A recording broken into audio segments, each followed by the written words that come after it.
নমস্কার, নিউজ 18 বাংলার সোজা সাপটা মেগা ডিবেটে আপনাদের প্রত্যেককে স্বাগত। সোজা সাপটা মেগা ডিবেট যাদের ছাড়া সম্ভব হতো না তারা হলেন আমাদের স্পন্সর।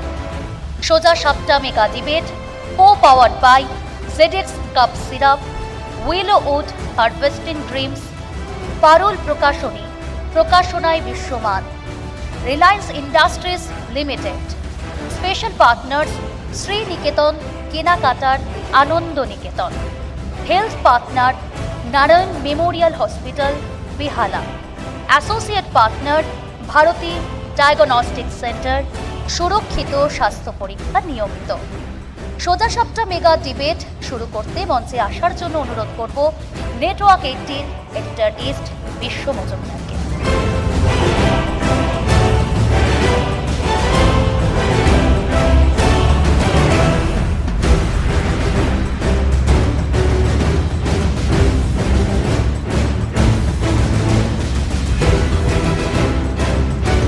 নমস্কার, সোজা সাপটা মেগা ডিবেটে আপনাদের প্রত্যেককে স্বাগত। প্রতি শুক্রবারই সোজা সাপটা নিয়ে আপনাদের সামনে হাজির হই আমি।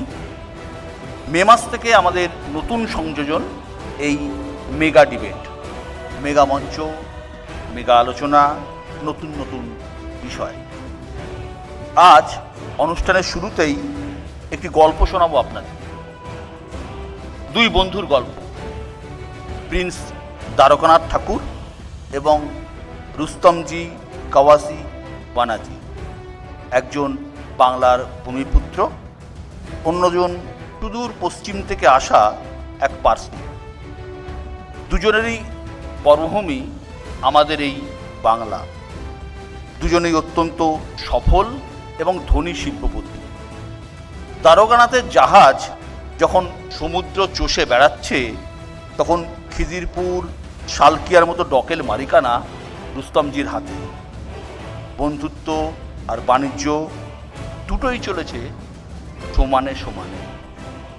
আজ 2024 সালে যখন আমরা এই মেগা ডিবেটের মঞ্চে জড়ো হয়েছি, তখন কলকাতার বাইরে থেকে আসা শিল্পপতি অর্থাৎ রুস্তমজিদের সংখ্যা অনেক বেড়েছে, কিন্তু ভূমিপুত্র দ্বারকানাথরা কার্যত ইতিহাসের পাতায় চলে।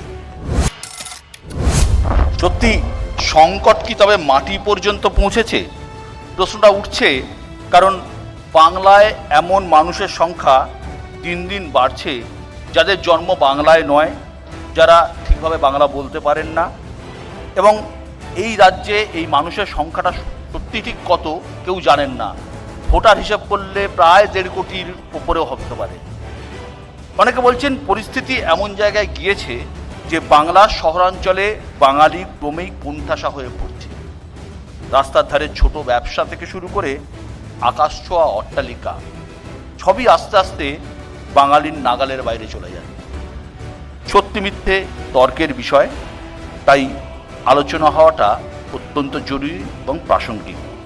আমাদের আজকের মোশন হইছে দাপট বঙ্গভাষী নিজ ভূমে পরবাসী।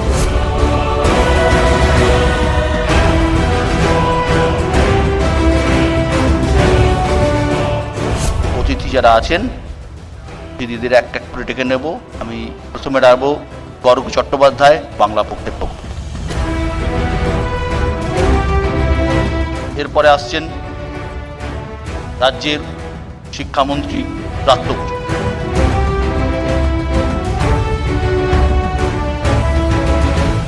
এরপর ডাকবো বিশিষ্ট অভিনেতা রাহুল অরুণরায় বন্দ্যোপাধ্যায়। রাহুল।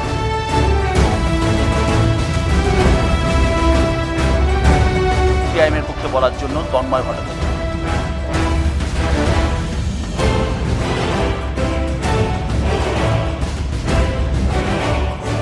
পর বিশিষ্ট সাহিত্যিক বিনায়ক বন্দ্যোপাধ্যায়।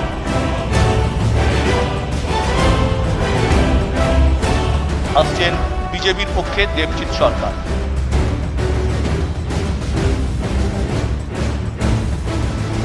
এরপর বিশিষ্ট কবি এবং সাহিত্যিক সুবোধ সরকার।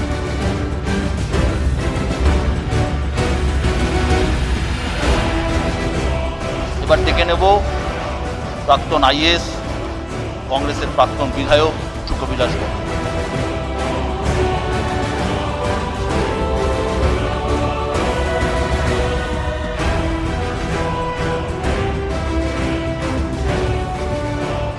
এরপর বিশিষ্ট রাজনৈতিক বিশ্লেষক অধ্যাপক শিবাজী প্রদীপ বসু।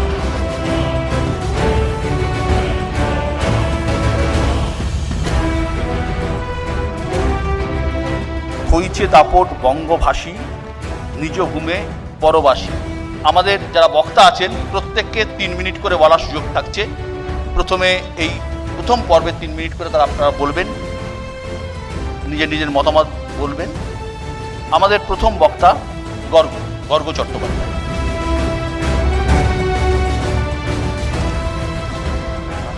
নমস্কার। পশ্চিমবঙ্গ কি? প্রথমত পশ্চিমবঙ্গ বাংলা ভাষার ভিত্তিতে তৈরি ভারতের একটি রাজ্য। দ্বিতীয়ত পশ্চিমবঙ্গ হলো বাংলার সেই অংশ যেখানে আমরা জানি চিরকাল হিন্দু বাঙালি সংখ্যাগরিষ্ঠতা থাকবে। তৃতীয়ত পশ্চিমবঙ্গ হলো সভ্য বাংলা, অর্থাৎ এখানে হিন্দু বাঙালি এবং মুসলমান বাঙালির সমানাধিকার থাকবে। এই বাংলায় কিন্তু ডেমোগ্রাফি ইজ ডেস্টিনি, বাংলা কেন না সারা পৃথিবীতে। এবং ক্ষমতা দুটো জিনিসের গুণিতক, সংখ্যা এবং পুঁজি। বাঙালির এই বাংলায় তাহলে সংখ্যা কার হাতে? ক্রমবর্ধমান হিন্দুস্তানিদের হাতে, হিন্দি উর্দু যাদের ভাষা। পুঁজি কাদের হাতে? মূলত একটা কথা বলা হয় রাজস্থানের সবচেয়ে বড়লোক শহরের নাম কলকাতা, আশা করি বুঝতে পারছেন। এই পুঁজির এই বেহাত হওয়ার গল্প কিন্তু সেই দিল্লির রাজা আকবরের সময় থেকে, তারা যখন বাংলাকে আক্রমণ করলো, তার দোসর হয়ে ঢুকেছিল জগৎ শেঠের পূর্বপুরুষরা। তারপরে সিরাজ, তারপরে ক্লাইভ, তারপরে 1943 যখন বড়বাজারিয়া, বাটপাড়িয়া, গাঁটকাটিয়া তারা 60 লাখ বাঙালিকে কালোবাজারি এবং মজুদদারি করে খুন করে, এবং তারপরে তাদের নাতিপুতিরা আজকেও। আর সংখ্যার লোক সেই পলাশির সময় থেকে বাংলায় কিন্তু বাংলাকে ধ্বংস করার লোক খুঁজে পাওয়া যায়নি, বিহার থেকে আনতে হয়েছিল। ট্রাইবের সেনা তারাই ছিল। বাংলা একটি নেট ইন মাইগ্রেশন রাজ্য, এখান থেকে অনেক লোক বাইরে কাজ করতে যান, কেউ তার থেকে বেশি লোক এখানে ঢোকে কাজের জন্যই। অর্থাৎ বাংলায় কাজ আছে কিন্তু বাঙালির কাজ নেই। বাংলার এই যে এত লোক বাইরে যায় আর বাংলায় এত লোক ঢোকে, এখানে গয়া থেকে যার পরিবার আগত সেই ববি হাকিম কলকাতার মেয়র হন, বিহার থেকে আগত জিতেন তেওয়ারি আসানসোলের মেয়র হন, শিলিগুড়ির মেয়র হয়ে ওঠেন অশোক ভট্টাচার্য ওরফে আগরওয়াল। কিন্তু এত বাঙালি বাইরে যাওয়াতে আহমেদাবাদ, হায়দ্রাবাদ, ব্যাঙ্গালোর কোথাও একটা কাউন্সিলরও কিন্তু বাঙালি পাওয়া যায় না। অর্থাৎ সেখানে শাসন হয়, এখানে বহু দশক ধরে তোষণ চলছে।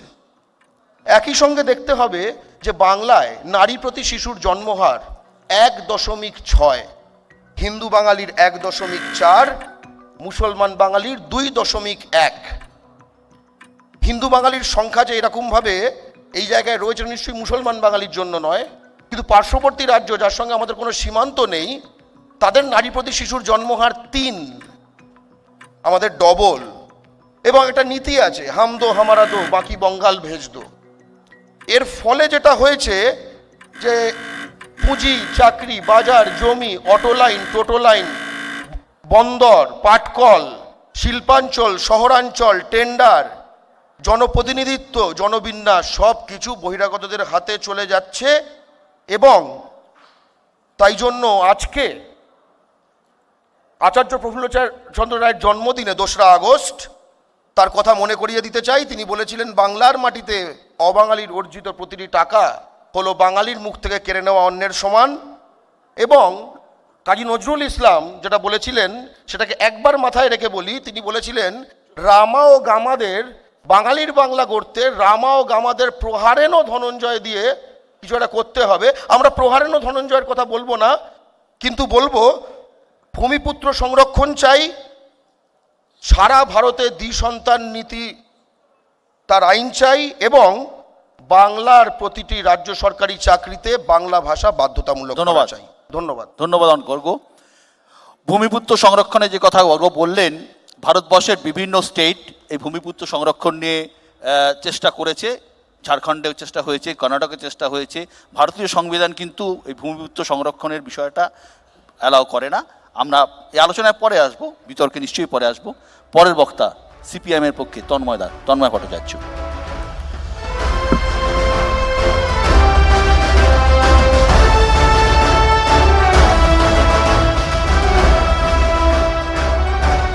ঐতিহাসিক সত্য এটাই যে বাংলা কোনোদিনই বাঙালির বাসভূমি ছিল না। এখানকার বিষয় শহুরে বাঙালি। শহুরে বাঙালি মানে কলকাতা শহর নাকি কলকাতা, শিলিগুড়ি, আসানসোল, দুর্গাপুর সব শহর মিলে স্পষ্ট নয়। যদি শুধু কলকাতা শহর ধরি তাহলে 1941 সালের জনগণনা, স্বাধীনতার আগের জনগণনা বলছে কলকাতার মোট জনসংখ্যার 63.6% বাঙালি। 51 সালে দেশভাগ, উদ্বাস্তু আগমন, সেটা 10% বেড়ে হলো 73.2% বাঙালি। 61 তখনও দেশভাগের ফ্লো চলছে, ওটা 5% বেড়ে হলো 78.7। 81 সালে আবার 5% বেড়ে 83.4। 81-তে 86.2, 91 88.1, 2001-এ 90.1, 2011-র জনগণনা কলকাতা শহরে বাঙালির জনগণের সংখ্যা বলছে 92.1%। তাহলে জনগণ হিসেবে বাঙালি কমছে কলকাতা শহরে, এটা প্রতিষ্ঠিত হচ্ছে না জনগণনার রিপোর্টকে ধরলে পরে। কিন্তু শহর কলকাতা এক সময়ের ইংরেজ শাসিত ভারতের রাজধানী, এবং এটা আমরা সবাই জানি যে কলকাতা শহরে বা এশিয়ার ভিতর প্রথম মিউনিসিপ্যাল কর্পোরেশন হচ্ছে কলকাতা মিউনিসিপ্যাল কর্পোরেশন। এশিয়ার প্রথম মেডিকেল কলেজ হচ্ছে কলকাতা মেডিকেল কলেজ। এশিয়ার প্রথম ইউনিভার্সিটি কলকাতা বিশ্ববিদ্যালয়, এবং এশিয়ার প্রথম লাইব্রেরি সেটাও হচ্ছে আজকের ন্যাশনাল লাইব্রেরি, যেটা তখন ছিল ক্যালকাটা পাবলিক লাইব্রেরি। সমস্যাটা হচ্ছে জাতি হিসেবে বাঙালি তারা উচ্চশিক্ষার সুযোগ গ্রহণ করেছে, ভাষাভাষী হিসেবে বাঙালি উচ্চশিক্ষার সুযোগ গ্রহণ করেছে। গর্গ হিন্দু বাঙালি, মুসলমান বাঙালি আলাদা করেছে। আমি বাঙালি বলবো, যে মুসলমান বাংলায় জন্মেছে, বাংলা ভাষায় কথা বলে, সে বাঙালি, এটাই আমি জানি। হিন্দু বাঙালি আর মুসলমান বাঙালি আলাদা আলাদা বাঙালি হয় কিনা আমি জানি না, কারণ বাঙালি সে যার মাতৃভাষা বাংলা, যার ধর্ম হিন্দু বা ইসলাম, তাই দিয়ে বাঙালির চরিত্র ঠিক হয় না।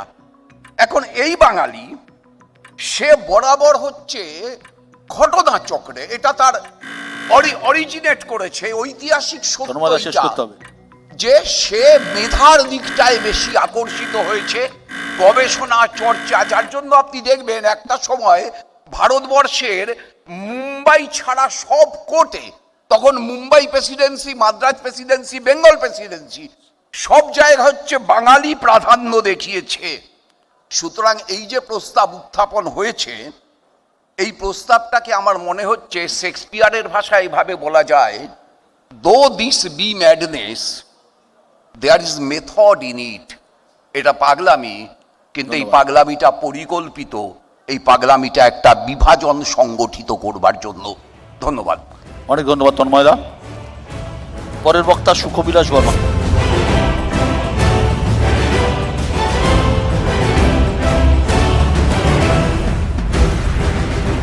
প্রাক্তন আইএস এবং কংগ্রেসের প্রাক্তন বিধায়ক সুখবিলাস বর্মা। নিজ ভূমে পরবাসী, বঙ্গভাষী। তন্ময়বাবু অবশ্য বাঙালি বাঙালি করছিলেন, কারণ বাঙালি শব্দটার কে বাঙালি এই নিয়ে অনেক তর্ক রয়েছে। তবে এখানে বঙ্গভাষীর কথাই বলা হয়েছে, সে যেখানেই থাকুন না কেন বঙ্গভাষী, তাকে নিয়ে কথা। এ বঙ্গভাষীকে নিয়ে কথা, তারপরেই আছে নিজ ভূমে পরবাসী। আমি একটা বই পড়েছিলাম এর আগে, মেজবা কামাল বাংলাদেশের, এবং আরও 2-3 জন রিসার্চার, অ্যানথ্রোপোলজিস্ট, তাদের বইটা ছিল প্রধানত বাংলাদেশের আদিবাসীদের নিয়ে, এবং নিজ ভূমি পরবাসী সাধারণত এই আদিবাসীদের নিয়েই বিভিন্ন সময় বিভিন্ন মানুষ এই নিয়ে বক্তব্য রেখেছেন। আমরা একেবারে সভ্যতার আদিকাল থেকেই আমরা দেখেছি যে আদিবাসীরা যারা ছিলেন নিজের অ্যাকচুয়ালি যাদের সম্পত্তি, যারা আসল অধিবাসী, তারাই পরবাসী হয়েছেন, তারাই ডিপ্লেসড হয়েছেন। আমাদের এখানে শহুরে বাঙালি বা শহুরে বঙ্গভাষী, সেটা নিয়েই আমাদের সমস্যাটা। এখন শহুরে কেন, গ্রামের কি হয়েছে? আমাদের বাংলাদেশে, আমাদের পশ্চিমবাংলার কথা যদি ধরি, তাহলে গ্রামের ক্ষেত্রেও তো একই কথা। আমার বাড়ি উত্তরবঙ্গ, উত্তরবঙ্গের উত্তরবঙ্গের অধিবাসী যারা, প্রধানত সেখানে রাজবংশী, যার আমি একজন রাজবংশী, এবং রাজবংশী ছাড়াও অনেকেই আছেন। তো তাদের কি অবস্থা হয়েছে?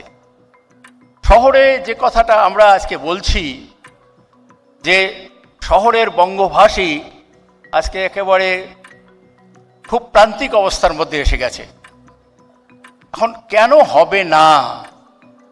বঙ্গভাষীকে আমরা রাখার জন্য কি করেছি? এই শহুরে বঙ্গভাষী তারা শহরে থাকবে, তারা যে জায়গায় আছে সেইভাবে থাকবে, সেখানে উন্নতি করবে। আমাদের প্রথমেই যেটা উল্লেখ করা হয়েছে যে সেই উন্নতি আর নেই। তো সেই উন্নতি যদি না থাকে তাহলে কেন থাকবেন, কিভাবে থাকবেন? আমি সল্টলেকে থাকি। সল্টলেকে দেখবেন সব বুড়ো বুড়ি, ছেলে মেয়ে যারা সবই প্রায় বিদেশে, সবই প্রায় বাইরে, সব বুড়ো বুড়ি, প্রত্যেকটা বাড়িতে বুড়ো বুড়ি। আর ভাষার দিক থেকে যদি বলি, তাহলে এখন তো বাঙালি যারা আছে তারাও তো ভাষাকে মানে সেইভাবে দেখে না, বরং স্কুলে যদি বরং দেখা যায় যে ছেলেটি বা মেয়েটি বাংলা বলতে পারে না, তার মা অনেক সময় গর্ব করে বলে ও না বাংলা বলতে পারে না। তো এই যখন অবস্থা হচ্ছে, তখন আপনারা যে সাবজেক্টটা তুলেছেন হয়তো যৌক্তিকতা আছে, আবার আমি বলবো যে এটাই বোধহয় সর্বত্রই হয়। কসমোপলিটান শহর ছিল এই কলকাতা, এবং কসমোপলিটানের যা চরিত্র সেই অনুসারে সবাই আসবে, সবাইকে আমরা অনেক অনেক স্বাগত জানাবো। ধন্যবাদ। অনেক ধন্যবাদ সুখবীরদা।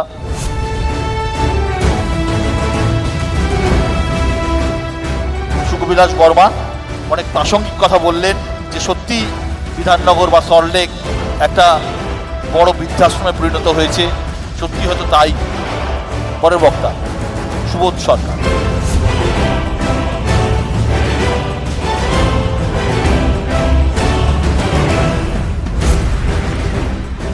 যে কোনো ভাষা,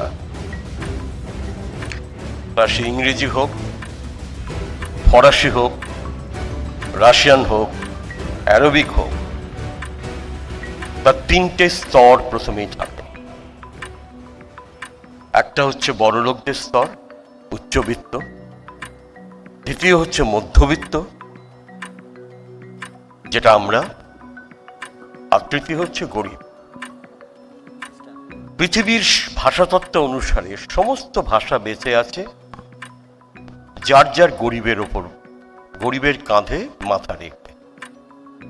একটা ভাষা গরিবের ওপরে দাঁড়িয়ে থাকে, মধ্যবিত্ত সেই গরিবের কাছ থেকে গ্রহণ করে, নিয়ে সেটার আর এক রকম উন্নয়ন ঘটায়। আর যারা বড়লোকদের ভাষা নিয়ে খুব একটা মাথা ব্যথা কোনো ভাষাতেই নেই। এবং আপনারা যদি খুব এর জন্য খুব বড় তথ্য ঘাঁটতে হবে না, আপনারা যদি লক্ষ্য করেন, অর্থাৎ উচ্চবিত্তদের কাজ হচ্ছে একটা ভাষা সম্পর্কে, কাজ হচ্ছে অত্যাচারিতের ভাষাটাকে সবচেয়ে আগে গ্রহণ করা। অর্থাৎ সারা পৃথিবীর গত 100 বছরের ইতিহাস যদি দেখেন, কলোনাইজার্স যারা অত্যাচারিত তাদের যে ভাষা সেটাকে গ্রহণ করেছে।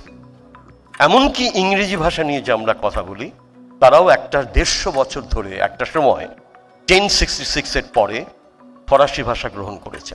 রাশিয়াতেও একই ঘটনা ঘটেছে, সারা ল্যাটিন আমেরিকা জুড়ে তাই ঘটেছে, এবং বড়লোকরা সবসময় অত্যাচারিতের ভাষা গ্রহণ করেছে। আমি সুতরাং তাদের কথা এখানে আনছি না। সমস্যা যারা আমরা বলি তারা হচ্ছে মধ্যবিত্তের, আর গরিব তো তার নিজের ভাষা ছাড়বে না কোনোদিন, অর্থনৈতিক কারণে ছাড়বে না, জৈবনিক কারণে ছাড়বে না, এবং আত্মার কারণে ছাড়বে না। বেঁচে থাকার একমাত্র অবলম্বন তার নিজের মাতৃভাষা।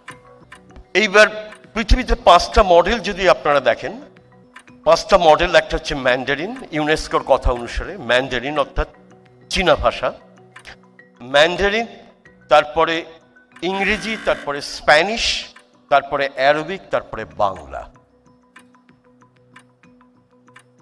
বাংলার ক্ষয় হয়েছে কিনা সেটা বিশেষজ্ঞরা বলবেন, আমি বিশেষজ্ঞ নই। কিন্তু এ ব্যাপারে যে কথাটা আমি বলবো, যে পৃথিবীতে একমাত্র ঘটনা হচ্ছে এই, সেটা হচ্ছে ম্যান্ডারিন মডেল অর্থাৎ চীনে ভাষা। আমি সম্প্রতি চীনে গিয়েছিলাম বলেই আমি বলছি না, আমি গতকাল ফিরেছি বেইজিং থেকে, কিন্তু আমি বলছি সারা বেইজিং শহর, যেটা প্রায় এই মুহূর্তে নিউ ইয়র্কে দ্বিগুণ চেহারা নিয়েছে, সেই বেইজিং শহরে কোথাও কোনো হোর্ডিং তো নেই। যদি কোথাও কোনো হোটেলের গায়ে নাম লেখা থাকে কিংবা কোনো রেস্তোরাঁর গায়ে নাম লেখা থাকে, সেখানে কোনো দ্বিতীয় কোনো ভাষার ব্যবহার নেই। এটা হচ্ছে টিপিক্যাল হচ্ছে ম্যান্ডারিন মডেল। এই মডেল পৃথিবীতে একমাত্র দেশ, আমি যতগুলো শহর দেখেছি, একমাত্র শহর যেটা স্তম্ভিত হয়ে গেছি, যে অন্য কোনো, এমনকি জাপানিজও নয়, অন্য কোনো ভাষাকে প্রবেশ করতে দেওয়া হয় না। কারণ তাদের তো একটা চীনের প্রাচীর আছে। চীনের, ভারতবর্ষ তো চীনের প্রাচীর নেই। ভারতবর্ষ তো এতগুলো ভাষার দেশ, আমেরিকা এতগুলো ভাষার দেশ, রাশিয়া এতগুলো ভাষার দেশ, ইউরোপ অজস্র ভাষার দেশ, আর ইউরোপে তো চীনের প্রাচীর নেই। সুতরাং চীনের প্রাচীর যাদের আছে তাদের সেই ক্ষমতা আছে, সেই মডেলটা আছে। একটা ভাষার মধ্যে যখন অন্য ভাষা এসে মেশে, তখনই ভাষার সমৃদ্ধ হয় সেই ভাষা। তার মানে এই নয় সেই ভাষার ক্ষয় হয়। বাংলা ভাষা হচ্ছে সেই ভাষা যে ভাষার শুরু থেকে অন্যান্য সমস্ত ভাষা এসে ঢুকেছে। সুতরাং ভাষার দিক থেকে আমি বলবো বাংলা ভাষা ক্ষয় নেই, আরো নতুন করে বাংলা ভাষার প্রতিদিন জন্ম হচ্ছে। পরের বক্তা বিনায়ক বন্দ্যোপাধ্যায়।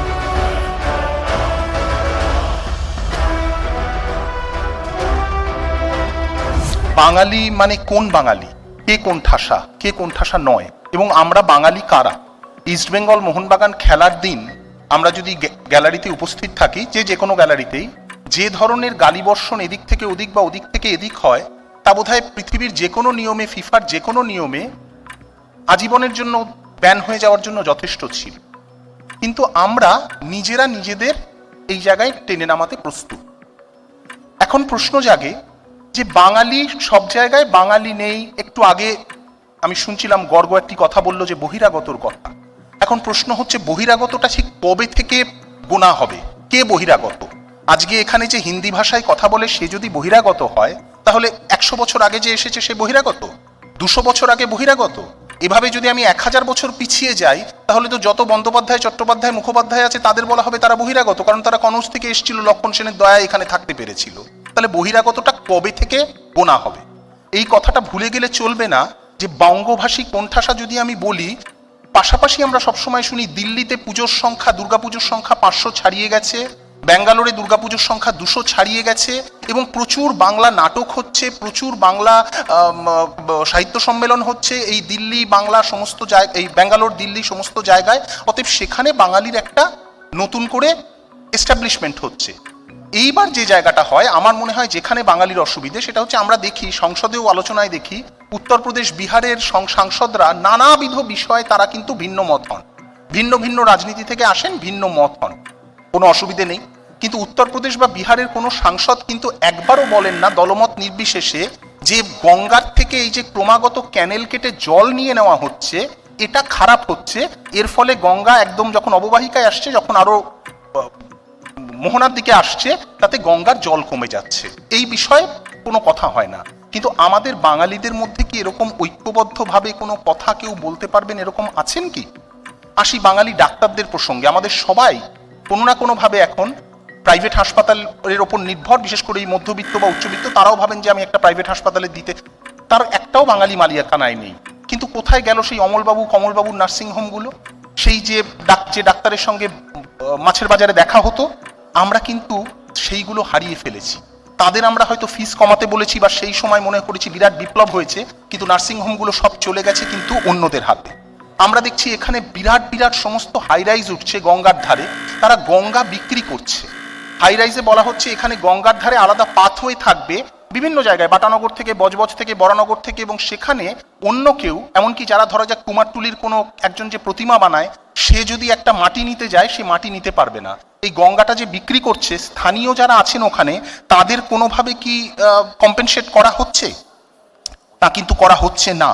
তো এই যে জায়গাগুলো, আমার মতে এই যে পুঁজিগুলো যাদের হাতে, রাজস্থানের সবচেয়ে বড়লোক শহর কলকাতা বা অন্য জায়গার বড়লোক শহর কলকাতা, তার বাইরে যাদের হাতে পুঁজিগুলো বা যাদের হাতে বাঙালিয়ানার সমস্ত নিরিখগুলো চলে যাচ্ছে, আমাদের যে স্কুলগুলো সেগুলো চলে যাচ্ছে, তার বিরুদ্ধে না বলে আমরা যদি এখন ক্রমাগত আমরা ভাবি যে কজন বিহারি ফুচকা বিক্রেতা এখানে এসছে বা বিহারি ছাতুর বিক্রেতা এখানে এসছে, আমার মনে হয় সেটা একটা সেম সাইড গোল করা হবে। সেখানে পুঁজির বিরুদ্ধে লড়াইটা, যেখানে বাঙালি যদি সেই পুঁজির এখানে লড়াই করতে পারতো, সেটা অনেক বেটার হতো। তো এই জায়গা থেকে আমার মনে হয় যে এটাতে এতটা নিরাশ হওয়ারও কিছু নেই, ঠিক যেমন আবার উদাসীন হওয়ারও কিছু নেই। একটা জায়গায় কলকাতাতে কোথাও কনসেন্ট্রেশন হচ্ছে, কলকাতাতে বাঙালির সংখ্যা কমে যাচ্ছে বা বাঙালি কথা বলছে না, সেইটার পাশাপাশি কিন্তু ব্যাঙ্গালোর, দিল্লি বা পুনা অনেক জায়গায় বাঙালির এগুলো বাড়ছেও, এবং কিছু কিছু অভ্যেস সেগুলো তো বাঙালির নেওয়াও উচিত। আমার ব্রাত্যদার একটা প্রবন্ধের কথা মনে পড়ে যাচ্ছে দেশ পত্রিকায়, উনি লিখেছিলেন পুনাতে বা মুম্বাইতে সকাল 10টার সময় নাটকের হল ভর্তি থাকে। আমরা যদি এটা বাংলাতে দেখতে পাই, এটাতে অসুবিধার তো কিছু নেই। এবং আচার্য প্রফুল্লচন্দ্র রায় আমাদের যে বাঙালিকে ব্যবসা করার কথা বলেছিলেন, সেখানে বাঙালির ব্যবসা কি বাঙালি প্রমোট করবে বা বাঙালি তার পাশে এসে দাঁড়াবে? যদি সেটা দাঁড়ায়, আমরা যদি আমাদের পাশের বাড়ির যে ছেলেটি গান গাইছে বা মেয়েটি গান গাইছে বা কেউ তবলা বাজাচ্ছে, তাকে যদি আমরা একটু বলি এবং এই জায়গাটা আজকে যদি বলি, আমার মনে হয় সেটা অনেক আমাদের বাঙালির জন্য নিতে হবে। এবং একবারে ভেঙে পড়ার কিছু নেই, কারণ সত্যজিৎ রায়ের সিনেমাগুলো দেখলেও আমরা দেখতে পাবো কোনো বানশাল বা খেমকা হয়তো অনেক সময় আসছেন প্রযোজক হিসেবে, তাতে বাঙালির সিনেমা বাঙালিরই থাকছে। বাঙালি বিশ্বনাগরিক হয়ে উঠুক, এটা আমরাও চাই। পরের বক্তা শিবাজি প্রতিম বসু।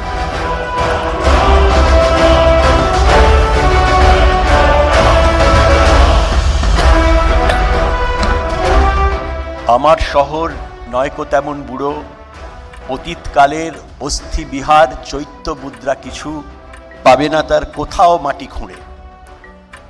প্রেমের মিত্তির যা বলেছিলেন কলকাতার সম্পর্কে সত্যিই বুড়ো নয়, অনেক দিনের কিনা আমরা জানি না, কিন্তু যদি আমরা এই আগস্ট মাসে দাঁড়িয়ে আছি, জব চার্নক যবে নেমেছিলেন তখন থেকে সুতানুটি নামক জায়গাকে কেন্দ্র করে যে শহরটি গড়ে উঠেছিল, যে বাঙালি সারা বিশ্বে পরিচিত হলেন, সেটা কিন্তু সেই জায়গার জন্যই পরিচিত হলেন যার নাম কলকাতা ধীরে ধীরে হয়ে উঠল the second city of the empire, যেটা সিটি অফ প্যালেসেস। সেইটা কিন্তু একটা বড় জায়গা বাঙালিদের করে দিল, এটা মানতেই হবে। বাঙালিরা এই সুযোগ পায়নি। বাঙালিরা চিরকাল কিন্তু, যেটা একটু আগে আমার বন্ধুবর সুবোধ বললেন, বরাবরই অন্যদের ভাষা হেজিমনি, যদি আমি বলি গ্রামশিয়ান টার্মে, বাঙালি কিন্তু চিরকাল হেজিমনির পক্ষে থেকেছে, হেজিমনাইজড হয়েছে। কখনো সে ফার্সি শিখেছে, কখনো সে আগে সংস্কৃত শিখেছে, তারপর সে ফার্সি শিখেছে, পরে ইংরেজি শিখেছে, এখন হিন্দি শিখছে। এই যে জায়গার আমরা একটা দেখতে পাচ্ছি, একটা বড় পরিবর্তন হচ্ছে। সুতরাং বাঙালি নামে বাঙালি কিনা বিশ্ব, এটা বড় কথা নয়। বড় কথা হচ্ছে তারা আসলে ভেতরে বাঙালি কিনা, শরীরে বাঙালি কিন্তু আসলে ভেতরে তারা বাঙালি কিনা। ভেতরে আর বাঙালি থাকছে না। ভেতরে বাঙালি কেন থাকছে না? বাঙালি হলেও বাংলা তাদের নাম, কিন্তু বাঙালি হলেও তারা বাংলা থাকছে না। তার একটা বড় কথা এর আগে এখানে উঠেছে, যে একই সঙ্গে বিশ্বই বলছিল, একই সঙ্গে বাঙালি পুঁজিরও একটা জায়গা ছিল। বাঙালি পুঁজি কমছে এবং বাঙালি পুঁজি যে জায়গায় গিয়ে দাঁড়িয়েছে, অন্য পুঁজির সঙ্গে বাঙালি পেরে উঠছে না। এবং বিশেষ করে এই নিওলিবারাল যে টাইম এসছে, আমাদের অত্যন্ত বন্ধু এবং মাননীয় শিক্ষামন্ত্রী ব্রাত্য এখানে রয়েছেন, যেখানে যে সরকারি যে সমস্ত সিস্টেম ছিল, আমরা সকলেই সরকারি স্কুল কলেজ ইউনিভার্সিটির প্রোডাক্ট, কিন্তু যেটা হচ্ছে মধ্যবিত্ত যারা যারা এই বাঙালি যাদের হয় এটা যেটা সুবোধ বললো একটু আগে যে বাঙালি কিন্তু মানে ওই অর্থাৎ ভাষাটা ধরে রাখে, কিন্তু শেষ পর্যন্ত তলার দিকে যারা মানুষ তারা তাদের সাবঅল্টার্ন ভাষা ধরে রাখে। কিন্তু যে ভাষা আস্তে আস্তে আস্তে আস্তে যে ভাষার উচ্চ ভাষা, সভার ভাষা, যোগ্য ভাষা হিসেবে যেটা পরিচিত হয়, সেই ভাষাকে ধরে রাখার জন্য যে বাঙালি দরকার সে বাঙালি থাকছে না, কারণ সে অন্য ভাষা গ্রহণ করেছে, কারণ শাসক পাল্টে গেছে, পুঁজির শাসকও পাল্টে গেছে, শাসনের যে শাসক তারা পাল্টে গেছে। সুতরাং তাদের যদি আজকে যদি অন্য ভাষায় বলা হয় যে একটা মারোয়ারাইজেশন, যদি কথাটা বললে খুব খারাপ লাগে, সেটা ঘটেছে, সেটা কিন্তু ঘটে গেছে, তাতে কাউকে দোষ দেওয়া যাবে না। এই শহরের একটি প্রধান স্কুল, যেটি একটি ফরাসি মানুষের নামে থাকা একটি শহরের কেন্দ্রস্থলে একটি স্কুল, আমার পরিচিত একটি ছাত্র সেখানে পড়ে, একটি আমার এক বন্ধুর বা ভাইপো পড়ে সেখানে, তাকে সে বলছে, তাকে জিজ্ঞেস করা হচ্ছে, সে বাঙালি, তাকে আরেকজন জিজ্ঞেস করছে তার পার্শ্ববর্তী ছাত্র যে আমি তোমার পাশে বসবো না। বললো কেন? কেন তুমি মাছ খাও। তো এই যে মাছ খাওয়া যাবে না, একটি ক্রিশ্চিয়ান মিশনারি স্কুল, সেটা একটি ফরাসি লোকের নামে, আপনারা বুঝতে পারছেন, সেখানে আজকে এই জায়গা চলে এসছে সেখানে যে সেখানে মাছটা খাওয়া যাবে না। এই যে জায়গাটা চলে এসছে, মাছে ভাতে বাঙালি, আমাদের যে সমস্ত মার্কার ছিল আমাদের সভ্যতা, সংস্কৃতি, আইডেন্টিটির, সেগুলি আস্তে আস্তে হারিয়েছে। আমি অবাক হয়ে যাই যে একটি উৎসব আমি জানতাম না, সোনার দোকানে সাংঘাতিক ভিড়, তার নাম ধানতেরাস। এই যে ধানতেরাস উৎসবে বাঙালিদের ভিড়, এই বাঙালিরা ধানতেরাসে নাকি একটা জিনিস কিনতে হয়, এই সমস্ত জিনিসগুলি অর্থাৎ কালচারালি, আমি আবার বলছি হেজিমনি। সুতরাং আমাদের এই মধ্যবিত্ত যারা হেজিমনিক বাঙালি শ্রেণী, তারা যখন তাদের যত নির্গমন হবে এই সব জায়গা থেকে, বাংলার গুরুত্ব, বাঙালির গুরুত্ব, ভাষার গুরুত্ব কমবে। ধন্যবাদ শিবাজিদা। পরের বক্তা রাহুল অরুণোদয় বন্দ্যোপাধ্যায়।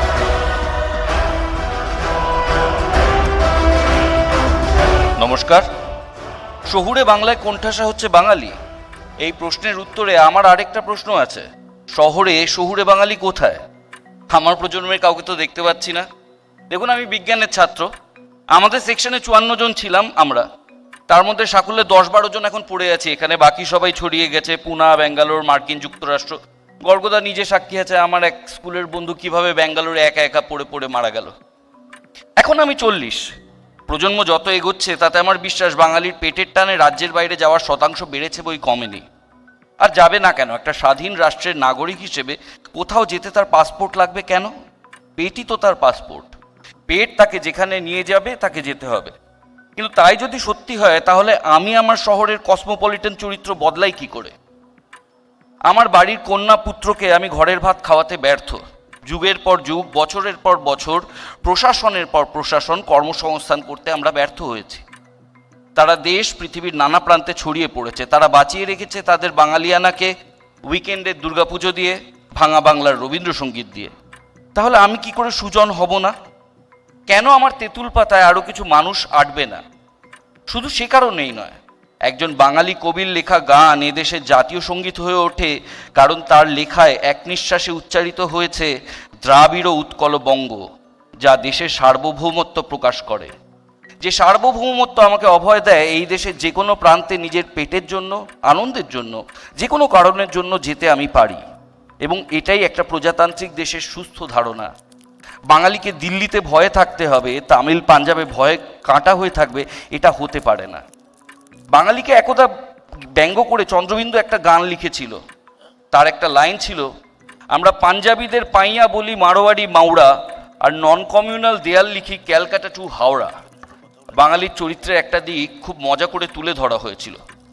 বাঙালি যুগের পর যুগ এসব বলে গেছে ঠিক, কিন্তু শ্রেষ্ঠীদের ইতিহাস, মানে শেঠদের ইতিহাস, এই বাংলায় তো অনেক বাঙালিদের থেকে পুরনো। এই বাংলাই এমন এক জায়গা যা একসময় আফ্রিকান হাফসিদের শাসনাধীনও ছিল। তাই কলকাতায় বাঙালি নিজের দাপটে থাকুক নিঃসন্দেহে, কিন্তু একজন নেপালি ছেলে বা মেয়ে যেন এই শহরে এসে এই শহরটাকে নিজের রাজ্যের রাজধানী ভেবে স্বস্তি পায়। সদ্য সেক্টর 5-এ আসা মালায়ালি ছেলেটা যেন মাকে আনন্দ করে আমার শহরটা তাকে কতটা আপন করে নিয়েছে সেই গল্পটা করতে পারে। এটুকুই চাওয়া। আমাদের কোনো আন্দোলন যেন বরাক উপত্যকার সেই মানুষগুলোর সংগ্রাম ভুলে না যায়, যা রক্ত দিয়ে, বুকের ঘাম দিয়ে, রক্ত দিয়ে বাঁচিয়ে রেখেছে আমার ভাষাকে আসামে থেকেও, সেটা বাংলা ভাষা। ধন্যবাদ। অনেক ধন্যবাদ রাহুল। পরের বক্তা বিজেপির পক্ষে দেবজিৎ সরকার।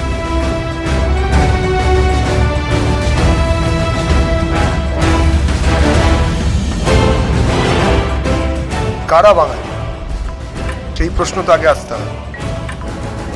বাঙালি পিছিয়ে পড়ছে, এগিয়ে যাচ্ছে, বাঙালি আছে কোথায়, কতটা আছে, কতক্ষণ বাঙালি কোথায় ছিল? আমার বাঁদিকে 700 বছর আগে কান্নকুব্জ কনৌজ থেকে আসা, এখন কনৌজ কানপুর, এখন সেখান থেকে আসা উপাধ্যায় বংশীয় গর্গবাবু আছেন। ডান দিকে তন্ময়দা আছেন, আরেক উপাধ্যায়।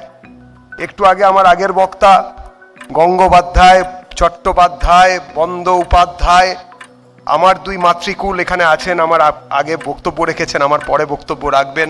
বসু যারা, তারাও কনৌজ থেকেই এসেছিলেন, কান্নকুব্জ থেকে। 700 বছর আগে আসারা আজকে বাঙালি, আজকে যারা এসেছেন তারাও কিছুদিন পরে বাঙালি হবেন। আসলে আমার যেটা মনে হয়, আমি এই মোশনের বিরুদ্ধে, তার কারণ হচ্ছে যে যারা এই কথা বলছেন, ভারতবর্ষের মতন একটা মেল্টিং পট অফ কালচার, আবার বাংলায় বলতে গেলে অনেকে বুঝবেন না, সেই জন্য বলতে হলো, কারণ এটাই তো আমাদের ধারণা। আমরা তো এরমভাবেই বড় হয়েছি, এরমভাবেই তো শিখেছি। ইংরেজিতে মাঝে মাঝে 2-4টে কথা ছড়িয়ে না দিলে তো শিক্ষিত হওয়া যায় না। কারা বাঙালি আর কারা বাঙালি? কেন প্রথম কথা যে পশ্চিমবঙ্গ দিবস 20শে জুন করতে যাওয়ার আগে আমরা ভয় পাই? আমরা কেন পয়লা বৈশাখ নিয়ে কথা বলি সব বাঙালিকে এক করার জন্য? কেন বাঙালিরা পিছিয়ে পড়েছিলেন দেশভাগের সময়? যারা এসেছিলেন, আহারে কেন এসেছিলেন? দেশভাগ কারা করেছিল? কারা নিজেদেরকে বাঙালি থেকে বাঙালিতে পরিণত করেছিল এবং কেন সরিয়েছিলেন? আলোচনা হবে নাকি? যারা বাঙালি আর বাঙালির মধ্যে ভাগ করেছিলেন, যারা শরৎচন্দ্রের কথা ভুলে যাবেন যে আজকে বাঙালি এবং মুসলমানদের মধ্যে ফুটবল ম্যাচ, যারা বলছেন ঘটি বাঙালের যুদ্ধ হয় মাঝে, ওই ফুটবল নিয়ে মাঝে মাঝে হয় টয়। আচ্ছা বলুন তো, ইস্টবেঙ্গল আর মোহনবাগানের মাঝখানে একটা মোহামেডান বলেও দল আছে, সেটাও কিন্তু বাঙালিদের দল নাকি বলে। এখানে নাকি বাংলাভাষীরাও তার মধ্যে আছেন। বাঙালি মুসলমান, বাঙালি হিন্দু নিয়ে কথা বলার আগে তো এগুলো নিয়েও ভাবতে হবে। একটু ভাবুন, কারা কে যেন বলেছিলেন না, ভাবুন ভাবুন, ভাবা প্র্যাকটিস করুন। আমরা তো তাতেও শ্লাঘাবোধ করি। আমি ব্রাত্যদা একটা অসাধারণ বই লিখেছিলেন, উইঙ্কল টুইঙ্কল, বই মানে নাটক। আমি সেই তার নায়কের চরিত্র বা কোনো চরিত্রের মতন ভুলে যেতে পারি না যে যখন ভাগাভাগিটা হয়েছিল তখন এপারে ছাতুরা ছিল বলে কিন্তু উপাধ্যায়, গঙ্গোপাধ্যায়, চট্টোপাধ্যায়, বন্দ্যোপাধ্যায়, ঘোষ মণ্ডলরা এক জায়গায় আমরা হতে পেরেছিলাম, এখনো পর্যন্ত পশ্চিমবঙ্গে দাঁড়িয়ে আছি। ইতু ভাদু, টুসু, করম, পুণ্যিপুকুর, শিবরাত্রি, দোল, দুর্গোৎসব যারা মানে তারাই তো বাঙালি। তারা যারা মেনে নিচ্ছে তারা তো বাঙালি। আর তার সঙ্গে তো আসছে, কোথা থেকে কে আসছেন, কতটা আসছেন, কিভাবে আসছেন।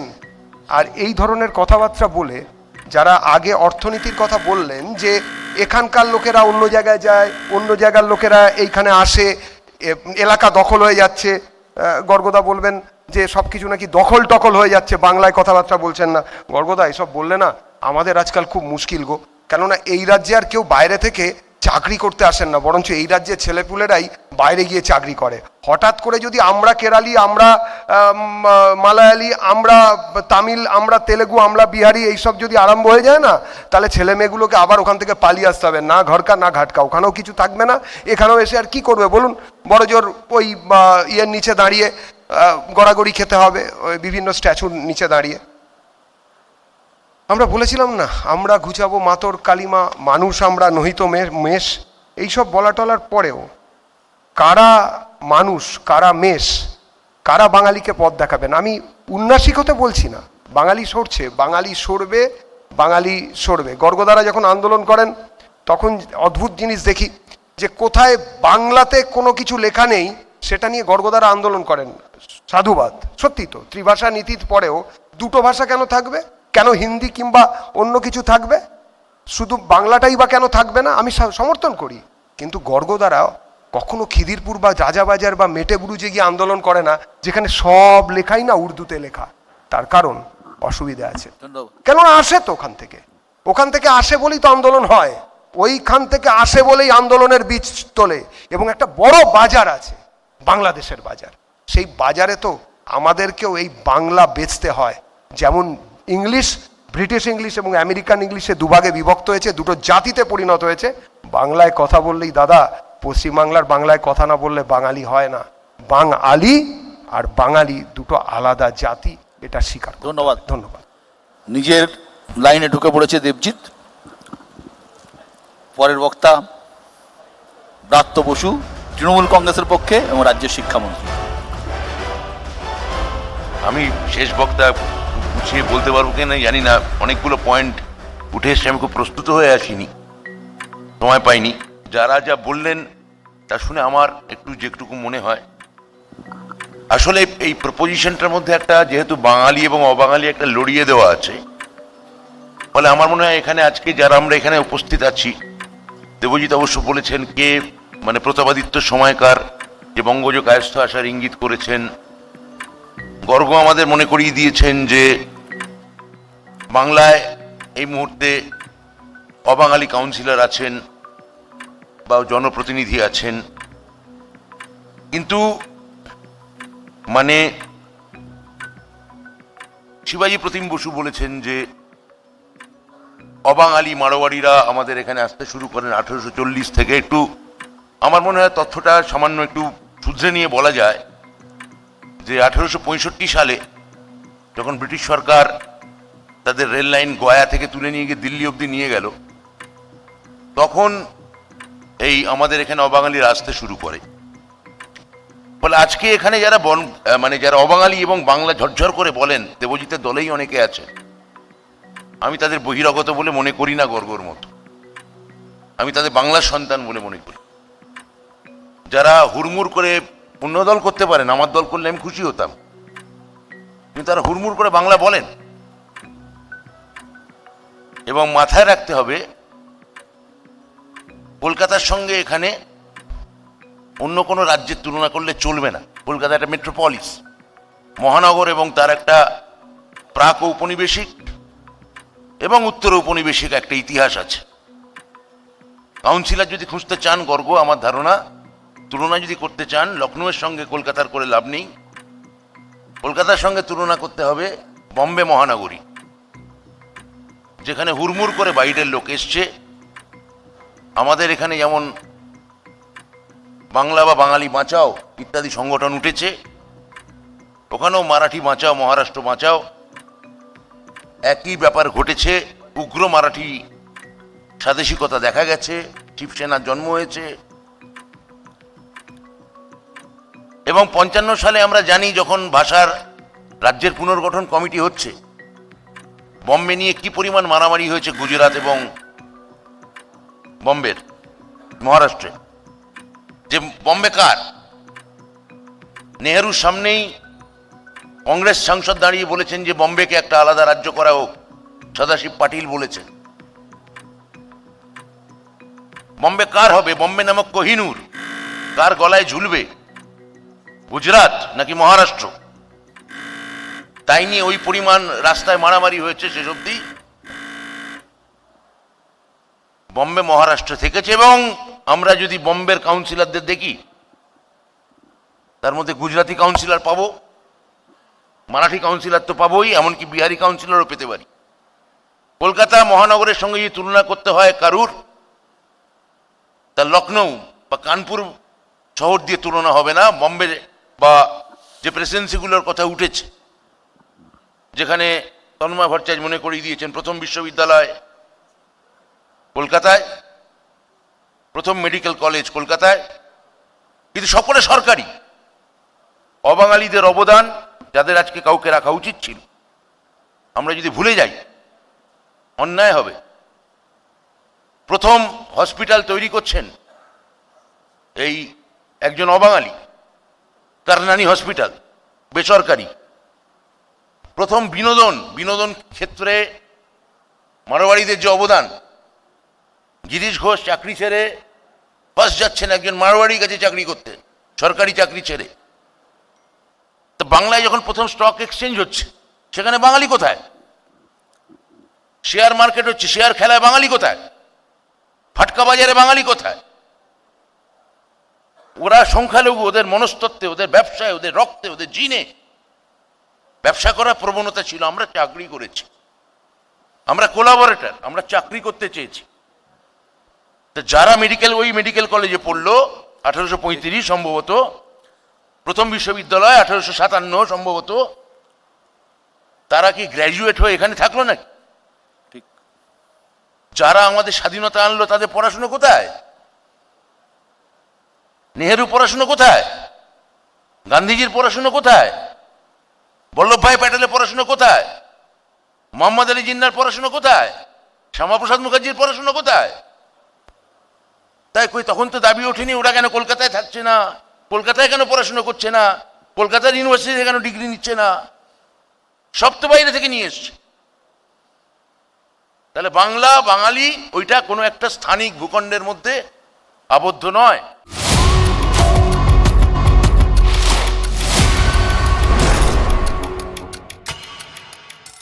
আমরা আসছি পরের রাউন্ডে, তর্কযুদ্ধে। আমি গর্গ দিয়ে শুরু করবো। গর্ব, তুমি যে কথাটা বললে যে বাঙালি নিজের জায়গা অস্তিত্বের সংকট, এবং সত্যি কি তুমি মনে করো বাঙালি নিজে ভূমে পরবাসী হচ্ছে? দেখো, অস্তিত্বের সংকটটা একটা পারসেপশনের বিষয় না, কিছু সংখ্যা জানা যাক। 1991 সালে ভারতের জনগণনা অনুযায়ী ভারতে বাংলাভাষীর পার্সেন্টেজ ছিল 8.30, 2001 সালে ছিল 8.11, কমলো। 2011-তে শেষতম জনগণনায় ছিল 8.03, ঠিক আছে? আজকে বাংলা জুড়ে এই যে কাউন্সিলরগুলো দখল হয়ে যাচ্ছে, পরিষেবা দখল হয়ে যাচ্ছে, একবার ফ্লিপ করলে ফেরত আসে না কিন্তু। তুমি কাউন্সিলর, তুমি বলতে চাইছো রাজনৈতিক ক্ষমতা যার হাতে, শাসকের ক্ষমতা যার হাতে, মানে রাজদণ্ড যার হাতে, সেই জায়গাটাই আস্তে আস্তে দখল হয়ে যাচ্ছে। যারা আসছে তাদের জন্মহার যদি ভূমিপুত্রদের থেকে ডবল হয়, তো সে তো তোমার আস্তে আস্তে একখানা ওয়ার্ডে হোক, একখানা যাইতে হোক, তোমার এমন একখানা সংখ্যা হয়ে যাবে, প্রতিটি দল সেখানে তার সেই ক্যান্ডিডেট দিতে বাধ্য হবে। এটা তো একটা বাস্তবতা। একই সঙ্গে একটা কথা বলতে চাই, এই যে জায়গাগুলো, ঠিক আছে, আমি যদি বলি বড়বাজার, রাজাবাজার, ভাটপাড়া, টিকিয়াপাড়া, রানীগঞ্জ, কুলটি, পাণ্ডবেশ্বর, খিদিরপুর, দুর্গাপুর, রিসরা, চাপদানি, সালকিয়া, মল্লিকপুর, ঠিক আছে, কালচিনি, মেজিয়া, আদ্রা, খড়গপুর, পানাগড়। কেন এই কথাগুলো বলছি? তার কারণটা হচ্ছে এগুলো চোখের সামনে বদলে গেল। কিন্তু এই যে বলা হচ্ছে না যে বাংলায় কোনো কাজ নেই, তাহলে কি হাওড়া ব্রিজ দেখতে এসছে? এবার একটা কথা বলি, এটা বলেই আমি শেষ করব। এই অদ্ভুত ধরনের এক বেকারত্ব, যার ফলে বাঙালিরা চলে যাচ্ছে, কিন্তু কোনো মারওয়াড়ি তো চলে যাচ্ছে না, কোনো হিন্দুস্তানি তো চলে যাচ্ছে না। তার মানে এখানে যে কাজের যে সুযোগগুলো তৈরি হচ্ছে, সেখানে ক্লিয়ারলি বাঙালিদের বিরুদ্ধে জাতিগত বৈষম্য করা হচ্ছে। এমনকি এখন বিজ্ঞাপনও দেখা যাচ্ছে যে বাঙালি নেব না। এই যে এতগুলো যে পানাগড়ে যে ইন্ডাস্ট্রিয়াল এস্টেট হয়েছে, এই যে লজিস্টিক্স হাব হয়েছে, এই যে বানতলায় যে লেদার কমপ্লেক্স হয়েছে, এই যে তোমার আমাদের খনি অঞ্চল যেটা রয়েছে, চা আছে, জুট আছে, সেখানে আমি বলেই যেতে পারি পোর্ট। এই যে আমাদের কলকাতা তৈরি হয়েছে পোর্টের পাশে বলে, আমরা কোনো বাঙালি আছে? আসছি যে অভিযোগে রাজনৈতিক দলের, আমি একটা জিনিস বুঝলাম না। আমার ধারণা গর্গ সম্ভবত নিজেকে কন্ট্রাডিক্ট করলো। গর্গর প্রথম পর্যায়ের বলায় বলেছিল যে 2 সন্তানের নিশ্চয়তা চাই, তার মধ্যে 2-এর বেশি সন্তান হবে না, এটা চাই, এটা ন্যায্য দাবি, আমি এটার পক্ষে। এইবার ও যখন গোটা ভারতের জনসংখ্যার তুলনায় বাংলার জনসংখ্যা বলল, তার মানে এটা প্রমাণ হচ্ছে যে বাঙালি জনসংখ্যা নিয়ন্ত্রণের ক্ষেত্রে বা জনসংখ্যা ঊর্ধ্ব হারের বৃদ্ধির ক্ষেত্রে অন্য রাজ্যগুলোর থেকে অগ্রসর। আজকে যদি গর্গ যে বাঙালির উদাহরণগুলো 8.02, 8.01, 8.7.95 এটসেট্রা এটসেট্রা, সেই একই উদাহরণ বিহারের দিতে গেলে দেখা যাবে ওটা ক্রমবর্ধমান, সেই একই উদাহরণ উত্তরপ্রদেশের দিতে গেলে দেখা যাবে ওটা ক্রমবর্ধমান। তাহলে কি গর্গ বাংলার চাইতে বিহার এই বিষয়ে অগ্রসর এইটা দাবি করছে, এবং সেই জন্য বাঙালিদেরকে বিহারিদের মতো হতে হবে এইটা দাবি করছে? আমি বুঝছি না। দাঁড়াও, শেষ হোক। দ্বিতীয় কথা হচ্ছে আমার যে হ্যাঁ, এটা তো ঠিকই যে কোনো জায়গায় এসব জিনিস হচ্ছে ইদানিংকালে, যেগুলো গর্গ বলছে যে বাঙালি নেব না, অমুক হতে হবে, এগুলোর অবশ্যই নির্দিষ্টভাবে সরকারের কাছে যাওয়া উচিত এবং এই রকম পার্টিকুলার ক্ষেত্রে অবশ্যই ব্যবস্থা গ্রহণ করা উচিত যে চাকরি বাকরির ক্ষেত্রে অমুক জাতি প্রাধান্য পাবে, তমুক জাতি প্রাধান্য পাবে না। এই যে ডিফারেন্সিয়েশন, এই ডিফারেন্সিয়েশন আমরা মানব না, এই প্রশ্নে আমি গর্গর সাথে একমত। কিন্তু আসল সমস্যাটা কি? আমি একটা খুব সাদামাটা কথা বলি। আমার ঠাকুমা খুব ভালো লাবড়া বানাতো, খিচুড়ির সাথে খেতাম। আমার মা খুব ভালো ঘ্যাট বানাতো, খিচুড়ির সঙ্গে খেতাম। আমার স্ত্রী খুব ভালো মিক্সড ভেজিটেবিল বানাতো। বিয়ের পরে প্রথম 10 বছর মাঝে মাঝেই বলতাম মিক্সড ভেজিটেবিল বানাও। এখন আমার মেয়ে সে নবরত্ন কারি বানায়।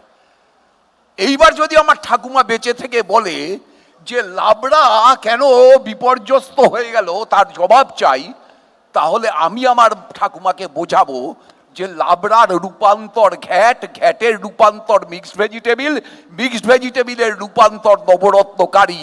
এই যে বিবর্তনটা সমাজের সব ক্ষেত্রে চলে, সেটা যে কোনো জাতির ক্ষেত্রে, তার পেশার ক্ষেত্রে, তার জীবিকার ক্ষেত্রে এই বিবর্তনটাই বিজ্ঞান, এটাকে মানাটাই বিজ্ঞান। কথা বলতে চাই গর্গর, হ্যাঁ আসবো।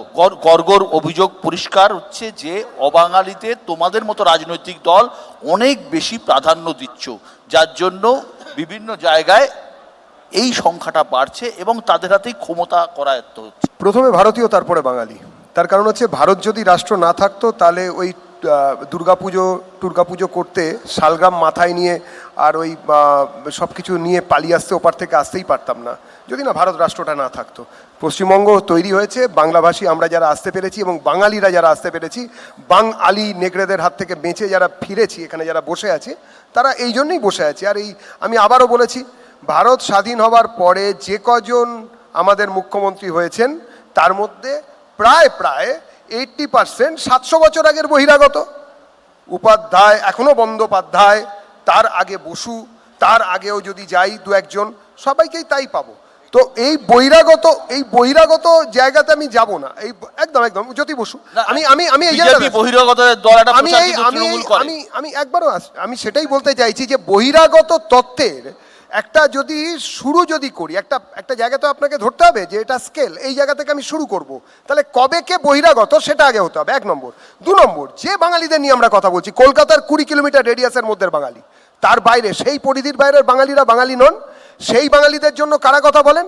ধরুন পুরুলিয়ার যে ডায়ালেক্টে কথা হয়, উত্তরবঙ্গের যে ডায়ালেক্টে কথা হয়, যে ভাষায় কথা হয়, সেই ভাষার লোকেদের কলকাতার বাঙালিরা কতটা আত্মীকরণ করেন। যারা মেদিনীপুরের ভাষায় কথা বলেন, এখনো পর্যন্ত মেদিনীপুরের লোকেদের টুম্পা ইত্যাদি আমরা শুনতে পাই। আমি একটা জায়গায় খুব পরিষ্কার, প্রথম কথা, যদি শেখানো বুলির কথা হয় বিশ্বদা, তাহলে আপনি যদি একটা টিয়া পাখিকে হরে কৃষ্ণ শেখান আর যদি গুড মর্নিং শেখান অন্য টিয়া পাখিকে, দুটোর কোনোটাই বাঙালি বা ব্রিটিশ হয় না।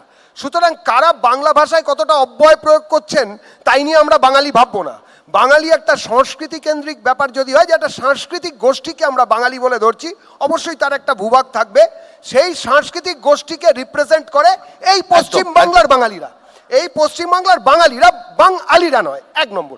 2 নম্বর হচ্ছে, একদম শেষ করি, আমার লাইনে তো আমি কথা বলবো, আপনি তো বলেই দিয়েছেন। আমার লাইন হচ্ছে সেই লাইন, যখন কিনা পশ্চিমবঙ্গ হবে কি হবে না, পূর্ববঙ্গ হবে কি হবে না, পশ্চিম পাকিস্তানে যাবে কি যাবে না, তখন যারা বাঙালি ছিলেন বা এখন উত্তরবঙ্গ অন্য জায়গায়, তারা কেউ একজনও কিন্তু বাঙালিরা একজনও 21 জনের মধ্যে পশ্চিমবঙ্গের জন্য ভোট দেয়নি। ঘোষ মিত্তিররা সবাই দিয়েছিলেন, সেটা কোনো কথা না। এমনকি গোমসরাও দিয়েছিলেন, আর একজন গোর্খাও দিয়েছিলেন। আমার কথা খুব পরিষ্কার দাদা, যে কথা ওনারা বলছেন, গর্গবাবুরা বলছেন, সেই কথা বিভেদের রাজনীতি করতে পারে। একটা কসমোপলিটান বা বহুভাষিক জায়গাতে দাঁড়িয়ে এই কথা আমরা বলতে পারি। একদম। আমি একটা তোমার কথার প্রাসঙ্গিকতা ধরে বড় একটা কথা বলতে পারি যে 5টা ডায়ালেক্টে আমাদের বাঙালিরা সাধারণত কথা বলি। একটা হচ্ছে আমার কাছে যা আছে, একটা হচ্ছে রাঢ়ী, একটা হচ্ছে বঙ্গালী, একটা হচ্ছে বরেন্দ্রী, একটা হচ্ছে ঝাড়খণ্ডী, একটা হচ্ছে কামরূপী, একটা হচ্ছে রাজবংশী, তাই তো সুখবিলাস? মোটামুটি। এবং আমাদের কাছে কিছু বিভিন্ন জায়গা থেকে আমরা কিছু বক্তব্য নিয়েছি। আমি একবার উত্তরবঙ্গের সুখবিলাসদার কাছে যাওয়ার আগে একবার উত্তরবঙ্গের লোকেরা কি বলছেন একবার শুনুন। আমি এখানেই থাকি, এখানেই জন্ম, এখানেই পড়াশোনা, এখন সব কিছু এখানকারই। আমি তো এখন এই রাজ্যেরই, আমরা তো বাইরের থেকে আসছি, সেটা একরকম ভুলেই গেছি। আমরা তো এখন সবাই বাঙালি অবাঙালি বলে কিছু নেই, এখন তো আমরা সবাই একই সমাজে একইভাবে অঙ্গীকারভাবে আমরা একই সাথে মিশে গেছি। এখন সমস্যার তো কোনো প্রশ্নই উঠছে না। এখানে আমরা নিজেদেরকে যত সেফ মনে করি, অন্য কোথাও সেফ মনে করি না। বাঙালি হয়ে যদি আমাদের যেরকম রেজাল্টের মার্কস যদি ঠিক না থাকে, বাইরে থেকে অবাঙালি এসে তাদের রেজাল্টের মার্কস ভালো আছে, তাদের রেজাল্ট ভালো আছে, তারা চান্স পাচ্ছে। সেটাতে অবাঙালি বাঙালি বলে, আমরা বাঙালিরা যদি ভালো রেজাল্ট করে থাকি তাহলে অবশ্যই আমাদেরও কলেজের ক্ষেত্রে অ্যাডমিশন বলুন আর চাকরির ক্ষেত্রে বলছেন, ওটাও নিজেদের যোগ্যতার হিসাবে। যোগ্যতা ছাড়া তো কিছুই হয় না, যোগ্যতার উপর বেস করে সব কিছু হয়। না না না, আমরা বাঙালি বিহারি এগুলো কোনো সমস্যা নাই, সব একসঙ্গে আমরা মিলেমিশে থাকি, পুরোটা আপন করে নিচ্ছি। আমাদের জন্মকর্মই এখানে, তাহলে তো পুরোটা আপনই মনে করতে হবে না, কোনো ভেদভাদ নাই আমাদের মধ্যে। সুখবিলাস দা, আপনি তো উত্তরবঙ্গের মানুষ, রাজবংশী মানুষ, এবং এই নিয়ে কাজকর্মও করেছেন। আপনার কি মনে হয় যে কোথাও আমরা কি বদলাচ্ছি জায়গাটা? না, আমি তো আপনাকে ওই বলাতে প্রথমে যে আমরা বোধহয় একটু কনফিউজড হয়ে গেছিলাম যে বাঙালি না বঙ্গভাষী, দুটোর মধ্যে পার্থক্য আমি অবশ্যই করি। আর বঙ্গভাষীর যদি হয়, যেটা ব্রাত্যবাবু বলেছেন, সর্বত্রই তো রয়েছে, সারা পৃথিবীতে বঙ্গভাষী রয়ে গেছে। কাজে সেদিক থেকে হ্যাঁ, দাপটের দিক থেকে যদি বলেন যে খইছে দাপট, যেটা আমাদের মোশনে রয়েছে, সেদিক থেকে সর্বত্রই স্বভাবতই যে যেহেতু দাপটটা অনেক কিছুর উপর নির্ভর করে, বিশেষত নির্ভর করে অর্থের আর্থিক ক্ষমতার উপর দিয়ে, সেদিক থেকে হয়তো কমেছে। আমি যদি বঙ্গভাষীর কথা বলি, বঙ্গভাষায় যেটা সুবোধবাবু খুব সুন্দর বলেছেন যে বঙ্গভাষীর মধ্যে যে উচ্চ শ্রেণীর, মধ্যবিত্ত, আবার নিম্নবিত্ত যারা, ধরুন যেগুলো প্রান্তিক ভাষা, সেদিকে যদি বলি আমরা উত্তরবঙ্গের রাজবংশী ভাষা আমরা যেটাকে বলি, কেমন তার দিক থেকে যদি আমি বলি, তাহলে সেখানকার মানুষ কিন্তু আবার ওই রকমই বলে যে তাহলে তারা নিজেরা পরবাসী, নিজ ভূমি পরবাসী বোধহয় হয়ে যাচ্ছেন, নিজ ভূমি বোধহয় পরবাসী হয়ে যাচ্ছেন। আর এই নিয়ে তো অনেক তথ্য আছে যে উত্তরবঙ্গকে নিয়ে, আর এখন করে আবার নতুন করে উঠছে। যারা ইন্ধন যোগাচ্ছিল তারাই আবার উল্টো দিকে করছে। যারা ইন্ধন যোগাচ্ছিলেন কামতাপুরী ভাষাকে, যারা এত উস্কানি দিচ্ছিলেন কামতাপুরী ভাষাকে, রাজবংশী ভাষার থেকে পৃথক বলে আবার কামতাপুরী বলে আলাদা করে নিয়ে যাচ্ছেন, এবং এই যে ডিভিশন ক্রিয়েট করছেন, এগুলো তারা আবার নতুন করে বলছেন যে এটার বিরোধিতা করা দরকার। এইসব ঘটছে, এসব ঘটবে। কোন আপনিও বঙ্গভঙ্গের কথাই বলছেন, কিন্তু আমি যেটা বলছিলাম যে কসমোপলিটান, এখন সব যে ক্যারেক্টার, কসমোপলিটান ক্যারেক্টার, সেখানে আমাদের এটাকে মেনে নিতে হবে। আর যেহেতু এখন এগিয়ে যাচ্ছে সব দিক থেকে, আপনাদের এই মিক্সিংটা মেনে নিতে হবে। যেমন সুবোধদা সম্প্রতি চীন থেকে এলেন, রবীন্দ্রনাথ চীনে গেছিলেন ঠিক 100 বছর আগে, তাতে পড়ে খুব অবাক হয়ে গেলাম। আমি ওটা কাঁচি দিয়ে কেটে রেখে দিলাম। যুগল কিশোর বিড়লা 10,000 টাকা দিয়েছিলেন রবীন্দ্রনাথকে চীনে যাবার জন্য। রবীন্দ্রনাথ যুগল কিশোর বিড়লার টাকাটি গ্রহণ করেছিলেন। আর সত্যজিৎ রায় আর ডি বানসাল প্রযোজনা করেছেন, সেই স্বামী বিবেকানন্দকেও দিয়েছিলেন। হ্যাঁ, ক্ষেত্রীর মহারাজা। আমরা রবীন্দ্রনাথ, স্বামী বিবেকানন্দ এবং সত্যজিৎ রায়ের চেয়ে বড় বাঙালি হয়ে যায়নি। এর পাশাপাশি আরেকটা খুব গুরুত্বপূর্ণ কথা আছে, যেটা ব্রাত্যদা একটা কথা বলেন, এবং যেটা আমি বলবো, যেটা এক্ষুনি গোবিলাস বর্মা বলছিলেন, ওনার গানের আমি একজন ভক্ত।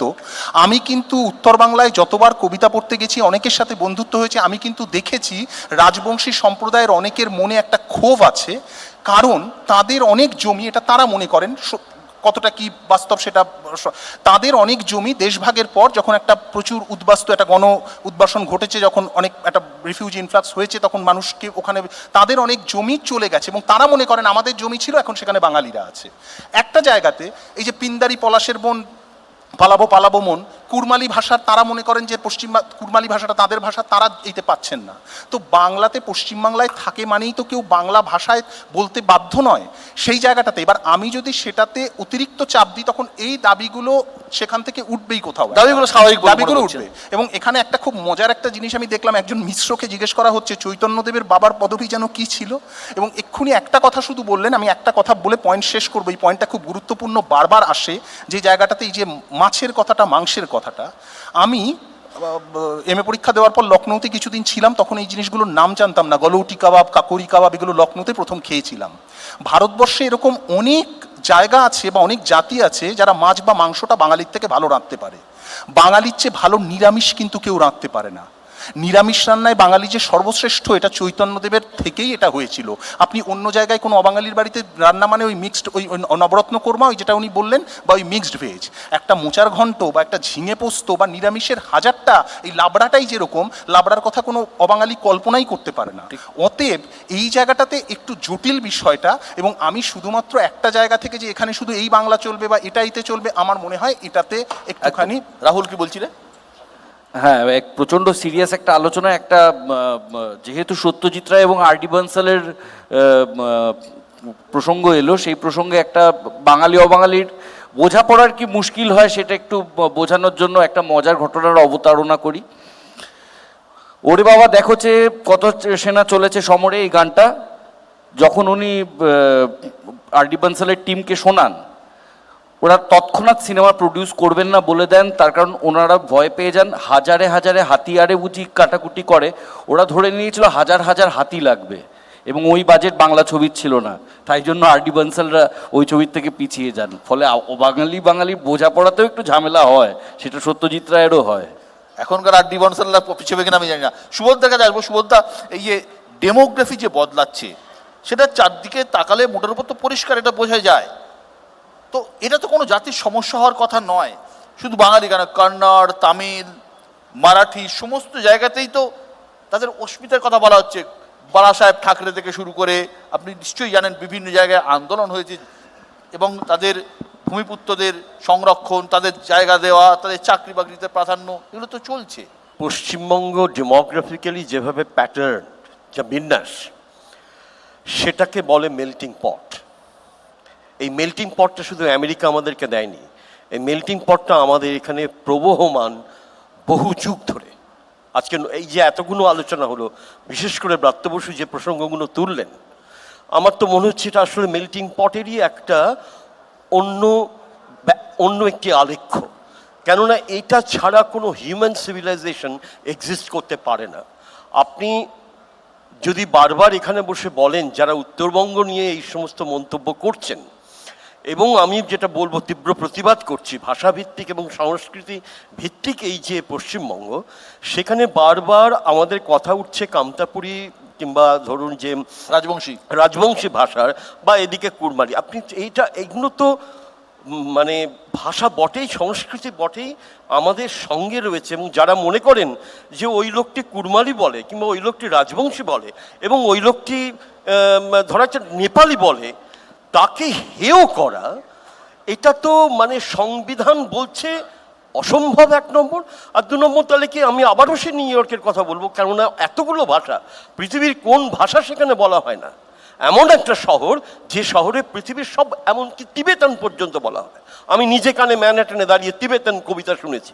সুতরাং এমন একটা ভাষা, এমন একটা জায়গা, পৃথিবীর যদি সব দিক থেকে, পুঁজির দিক থেকে, ব্যবসার দিক থেকে, বিনোদনের দিক থেকে, সাহিত্যের দিক থেকে, শিল্পের দিক থেকে যদি বিচার করি, যদি ওই অত বড় একটা শহর, সে শহর মাথা তুলে দাঁড়িয়েছে, তার কারণ সে কুড়মালিকেও সম্মান করতে জানে, রাজবংশীকেও সম্মান করতে জানে, বাংলাকেও সম্মান করতে জানে, ম্যান্ডারিনকেও সম্মান করতে জানে। এটা যদি আমরা করতে না পারি, তাহলে সেটা আমাদের ব্যর্থতা। শিবাজিদা, আপনি তো রাজনৈতিক বিশেষজ্ঞ, এই যে চরিত্র বদলাচ্ছে আমরা দেখতে পাচ্ছি, ভোট নিয়ে ধরুন, ভোটের চরিত্র তো বদলে যাচ্ছে। আজকে আপনি যদি দেখেন শহরাঞ্চলে এবারের ভোটে তৃণমূলের একটা শহরাঞ্চল এবং আধা শহরগুলোতে বিভিন্ন পুরসভা কেন্দ্রিক জায়গায় তৃণমূল অনেকটা পিছিয়ে আছে, এবং সেখানে অবাঙালির আধিক্য বেশি স্বাভাবিকভাবেই। অথচ গ্রাম যদি দেখি, সেখানে তৃণমূল অনেকটা এগিয়ে আছে। রাজনৈতিকভাবে এই জিনিসটা কিভাবে আপনি দেখছেন? রাজনৈতিকভাবে দেখার আগে আমি খালি একটা কথাই বলবো, সেটা হচ্ছে আমাদের মূল জায়গা ছিল দাপট। দাপট কথাটা অনেক আগে অ্যান্টোনিও গ্রামশি সেটাকে হেজিমনি বলেছেন। অর্থাৎ যে দাপটটাকে, বাঙালির দাপট ছিল কি, দাপট আগে বাঙালির দাপট ছিল, কত সংখ্যা ছিল বাঙালির, কত পার্সেন্টেজ কমে গেছে কলকাতা থেকে, তার থেকেও বড় কথা বাঙালিদের যে বানসাল তাকে সহায়ক ছিলেন, সত্যজিৎ বাবু দাপটের সঙ্গে কাজ করেছেন। এখন যেটা হচ্ছে যে আমরা আরেকজনের পদতলে লুটিয়ে পড়ছি কিনা, এইখানে দাপটের প্রশ্ন আসছে। আমি একটা কথা বলছি, মানে হেজিমনি এবং সুপ্রিমেসি একদম সুপ্রিমেসি অ্যাবসলিউটলি হেজিমনির জায়গাটাতে কিন্তু জায়গাটা কমছে। আমি বলছি যখন বাঙালির হেজিমনি ছিল তার ইংরেজি শেখা, আমি বরাবরই বাঙালিরা অন্য ভাষা, দিল্লির ভাষা শিখেছে, ফার্সি শিখেছে, আরবি শিখেছে। রামমোহন রায় নিজে ইংরেজি শেখার আগে আরবি ফার্সি দারুণ জানতেন। সবচেয়ে বড় কথা রবীন্দ্রনাথ আমি যেটা বলছি, রবীন্দ্রনাথ যখন ভাষা তিনি বলতে চেয়েছিলেন কংগ্রেসের সেশনে, পাবনা সেশনে বাংলায় বলতে চেয়েছিলেন, উমেশচন্দ্র ব্যানার্জিরা সাংঘাতিক তাকে উপহাস করেছিলেন যে আপনার এই ধরনের মেলিফ্লুয়াস, তিনি বলেছিলেন, সেই বাংলাকেও বুঝতে পারলো রবিবাবু, সে কথা রয়েছে। সুতরাং আমি বলছি তবুও বাঙালিদের দাপট ছিল, যে দাপটের কথা বিবেকানন্দ এক মিনিট যেটা অন্য অর্থে বলেছিলেন যে কলকাতার ভাষা সম্পর্কে, যে সব জায়গায় নানা ভ্যারিয়েশন আছে, কিন্তু কলকাতার জল পেটে পড়লে তারা কিন্তু স্বামী বিবেকানন্দের কথা এখানে বলছি, যে সমস্যাটার কথা তুমি বললে এক মিনিটে, সেই কথা আমি বলছি, সেই জায়গাটার যে চেঞ্জ হচ্ছে, এই চেঞ্জটা কেবলমাত্র অবঙ্গভাষী তাদের জন্য হচ্ছে না, বাঙালি হয়েও যারা বাঙালি নয়, বাঙালি হয়েও যারা বাঙালি রইল না, এটা কিন্তু মনে রাখতে হবে। কেউ আছে যারা নন রেসিডেন্ট ইন্ডিয়ান, কেউ আছেন রেসিডেন্ট নন ইন্ডিয়ান, কেউ আছেন মানে রেসিডেন্ট নন বেঙ্গলি। এইখানে সমস্যা, এই সমস্যাটা আমাদের ব্রাত্য বসুর কাছে আসবো, তার আগে আমি একটা ছোট্ট দেখিয়ে নেবো একবার রাহুলের কথার সূত্র ধরে। একটা টাইম ছিল আমরা ছোটবেলায় শুনতাম নিউ থিয়েটার, সরকার ফ্যামিলি, তারা রীতিমতো মানে ওই উপন্যাস থেকে তারাই সাজেস্ট করতেন, কারণ তারা বাংলাটা পড়তে পারতেন। আমরা সাহিত্য থেকেও অনেক কাজ করব, কারণ বাংলায় সোনার খনি আছে বাংলা সাহিত্যে। আমরা কথায় কথায় উত্তম সুচিত্রা বলি, তারা যেসব গল্পতে কাজ করে গেছেন সেই গল্পগুলো কাদের লেখা। ডেফিনেটলি প্রযোজক হিসেবে তার একটা বক্তব্য থাকবে নিশ্চয়ই, কিন্তু তাকেও বুঝতে হবে যে একজন বাঙালি যেভাবে একটা বাংলা কাজ কনসিভ করবে। আজকে আমি যদি গিয়ে আজকে হিন্দি ছবিতে ছড়ি ঘোরাতে আরম্ভ চেষ্টা করি যে এই সাবজেক্টটা এইটা করব, ওইটা করব, সেটা আমার পক্ষে মূর্খামো হবে। বাংলা ভাষা যারা এই পশ্চিমবাংলার ইকোনমিককে কন্ট্রোল করে, বাংলা ভাষা তাদের ভাষা নয়। যার ফলে হিন্দি এবং ইংরেজি এই দুটো অনেক বেশি আস্তে আস্তে চালু হচ্ছে। এবং যেমন এখন ঠাট্টা করে হলেও বলা যেতে পারে যে Calcutta is the western capital of Rajasthan.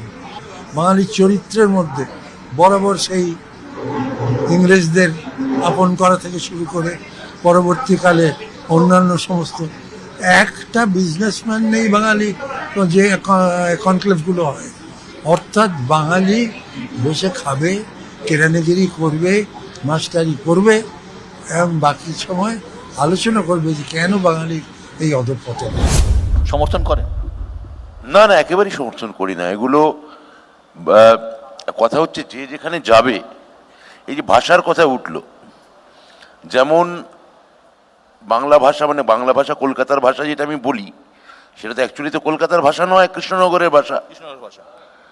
তো কলকাতার ভাষার সঙ্গে কৃষ্ণনগরের ভাষার সঙ্গে আমাদের সুখবিলাসদার রাজবংশী ভাষার বা আঞ্চলিক ভাষার ডায়ালেক্টগত তফাৎ থাকবে।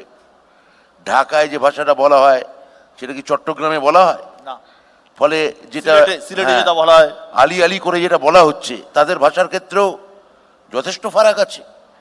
ময়মনসিংহ যে ভাষাটা বলা হচ্ছে, কুষ্টিয়ায় কি সেই ভাষাটা বলা হচ্ছে না। আবার আমাদের প্রত্যেকে, আমার ধারণা এখানে কম বেশি বাইরে যাওয়ার অভিজ্ঞতা আছে। সেখানে যিনি গেছেন এখান থেকে এনারাই বাইরে, তার পৃথিবীটা হয়তো হেমন্ত মুখোপাধ্যায় বা সত্যজিৎ রায় বা মান্না দে তাতে থেমে আছে। তারপর আর সেইভাবে পৃথিবী হয়তো তার ক্ষেত্রে বর্ধিত হয়নি। তার ছেলে বা মেয়ে, আমাদের সবারই অভিজ্ঞতা হয়েছে। আমার ছেলে মেয়ের মতো দারুণ বাংলা বলতে কেউ জানে না, এটা কবিতা শোনাও তো আঙ্কেলদের। তারা এসে বলেছে শুনতে পেলাম পোস্টটা গিয়ে তোমার নাকি মেয়ের বিয়ে। এতে সবারই এই অভিজ্ঞতা আছে। মানে ওইখানে দাঁড়িয়ে ওখানে অভিযোজন করলে সে তো বাংলা, সে তো ওই স্কুলে পড়ছে, তো সে সেখানকার জলবায়ুতে সে বড় হবে। যাদের কথা বলছেন আপনি, এই যাদের কথা এরা বললেন, এই ভদ্রলোক বললেন, আপনি কি দেখাতে পারবেন যে এখানে তারা কেউ বাংলা বলছে না, বাংলা জানে না? আর ব্যবসার কথা তো বরাবরই বললাম, বাঙালি বরাবর চাকরি করেছে। হ্যাঁ, তো যারা এগুলো বলছেন তারা নিজেরও চাকরি করেই কাটিয়েছেন, কলেজে না গিয়ে দিনের পর দিন থেকেছেন, সেগুলো আমরা দেখেছি, সেগুলো বাদ দিন। তো দাপটের প্রশ্ন চলেছে, দাপটের প্রশ্ন, বাঙালি কি দাপট হারাচ্ছে? আপনারা কি দাপট হারাচ্ছেন রাজনৈতিক? এখন একটা লোক, আমি বাংলায় থাকলে আমি দাপট দেখাবো কেন? যে বিস্তীর্ণ ভাটপাড়া অঞ্চলের কথা বলা হলো, সেখানে আমি তো গভীরভাবে বিশ্বাস করি, এখানে যে এবার আমার এমপি জিতলেন, তিনি কি তাকে কোনো অবাঙালি, তথাকথিত কোট অবাঙালি ভোট দেয়নি নাকি? তাকে ওখানকার চাকুরিজীবী যারা চটকলের শ্রমিক যাদের কথা বলা হলো, তারা কি ভোট দেননি নাকি আমার কোট বাঙালি এমপিকে? এইভাবে ডিমার্কেশন করা যায় নাকি? কিন্তু আপনারাই তো স্লোগান দিয়েছিলেন বাংলা নিজের মেয়েকে চায়। বাংলা অবশ্যই নিজের মেয়েকে চায়। একই সঙ্গে আমরা স্লোগান, আপনার নামেও স্লোগান আছে বিশ্ব বাংলা, ভুলে যাবেন না সেটা। এখন কথা হচ্ছে যে অনেক ব্যবসা, লার্জলি ধরা যাক মিডিয়া ব্যবসা, কোনো গুজরাটি আমাদের এখানে মিডিয়া চালাতে পারেন, তাদের চাকুরিজীবীরা বাঙালি হতে পারেন, কিন্তু লার্জলি মিডিয়া ব্যবসা বাঙালির হাতে, এটা ভুলে যাবেন না। সেটাও কিন্তু খুব গুরুত্বপূর্ণ ঘটনা। আসলে আসলে আসলে তো বাঙালি জাতি হিসেবে ভদ্রবিত্ত। ধরুন আপনার পাড়ায়, আমার পাড়ায়, দেবজিতের পাড়ায়, সুখবিলাসদার পাড়ায়, রাহুলের পাড়ায় আমরা সবাই ছোটবেলায় প্রচুর উড়ে ঠাকুর দেখেছি। আজকে কোথাও কোনো উড়ে ঠাকুর আছে? বাঙালি রান্নাটা করতো না, তাই উড়ে ঠাকুররা এখানে কাজ পেত। এখন বাঙালি রান্না করে, উড়ে ঠাকুররা উড়িষ্যায় এর চাইতে বেটার কাজ পেয়ে গেছে। ফলে আসল কথাটা হচ্ছে অর্থনীতি। চণ্ডীমঙ্গলে দেখছি ধন্য রাজা মানসিংহ বিষ্ণু পদাম্বুজ ভৃঙ্গ গৌরবঙ্গ উৎকল অধিপ। মানসিংহ কি বাঙালি ছিলেন? ছিলেন না তো। বাঙালি মূলত যে কাজগুলো করেছে সেই কাজগুলো হচ্ছে অধ্যাপনা, সেই কাজগুলো শিক্ষকতা, সেই কাজগুলো সরকারি চাকরি। যেমন আমি 1941 সালে জনগণনার তথ্য দিয়েছি, তখন 1941 সালে কলকাতা শহর, সেই কলকাতা শহরে যত সরকারি কর্মচারী আছে তার 100 জনের 86 জন বাঙালি। আবার যদি আমি একই তথ্য 2011 সালে দিই, তাহলে 2011 সালে কলকাতা শহরে যত সরকারি কর্মচারী আছে তার 100 জনের ভিতর বাঙালির সংখ্যা হচ্ছে 59 জন। একদম। তাহলে এই যে ফারাকটা হচ্ছে, এই ফারাকটা হচ্ছে কেন? আবার তো কারণ খুঁজতে হবে। আবার কারণটা এখান থেকে খুঁজতে যাই যদি, যে এখানে বাঙালিকে অবদমিত করে রাখা হয়েছে, বিষয়টা সব জায়গায় মিলবে না। না, ঠিক। কারণ এই সময়কালের ভিতর যে কথাটা বিনায়ক বলেছে, কিংবা কিছুটা সুবোধও বলেছে, যে এই সময়ের ভিতর বাঙালি তো গোটা পৃথিবীতে ছড়িয়ে পড়েছে। একদম।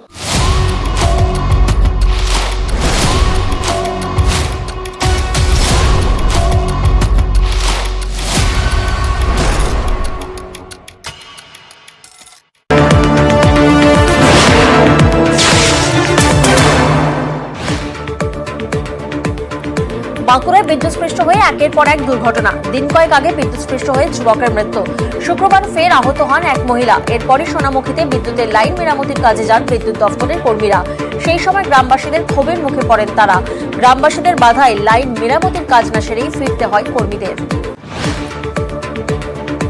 টানা বৃষ্টির জেরে বাগুইআটিতে বাড়ি ভেঙে মৃত কিশোর। বাগুইআটির অশ্বিনী নগরের ঘটনা। তিনতলা বাড়ির বাসিন্দা মা এবং 2 ছেলে। বৃহস্পতিবার রাতে আচমকায় হুড়মুড়িয়ে ছাদ ধসে পড়ে। খবর পেয়ে যায় পুলিশ দমকল। ধ্বংসস্তূপ সরিয়ে ভোরে উদ্ধার ছোট ছেলে ধ্রুবজ্যোতি মণ্ডল। আর্জি করে মৃত ঘোষণা।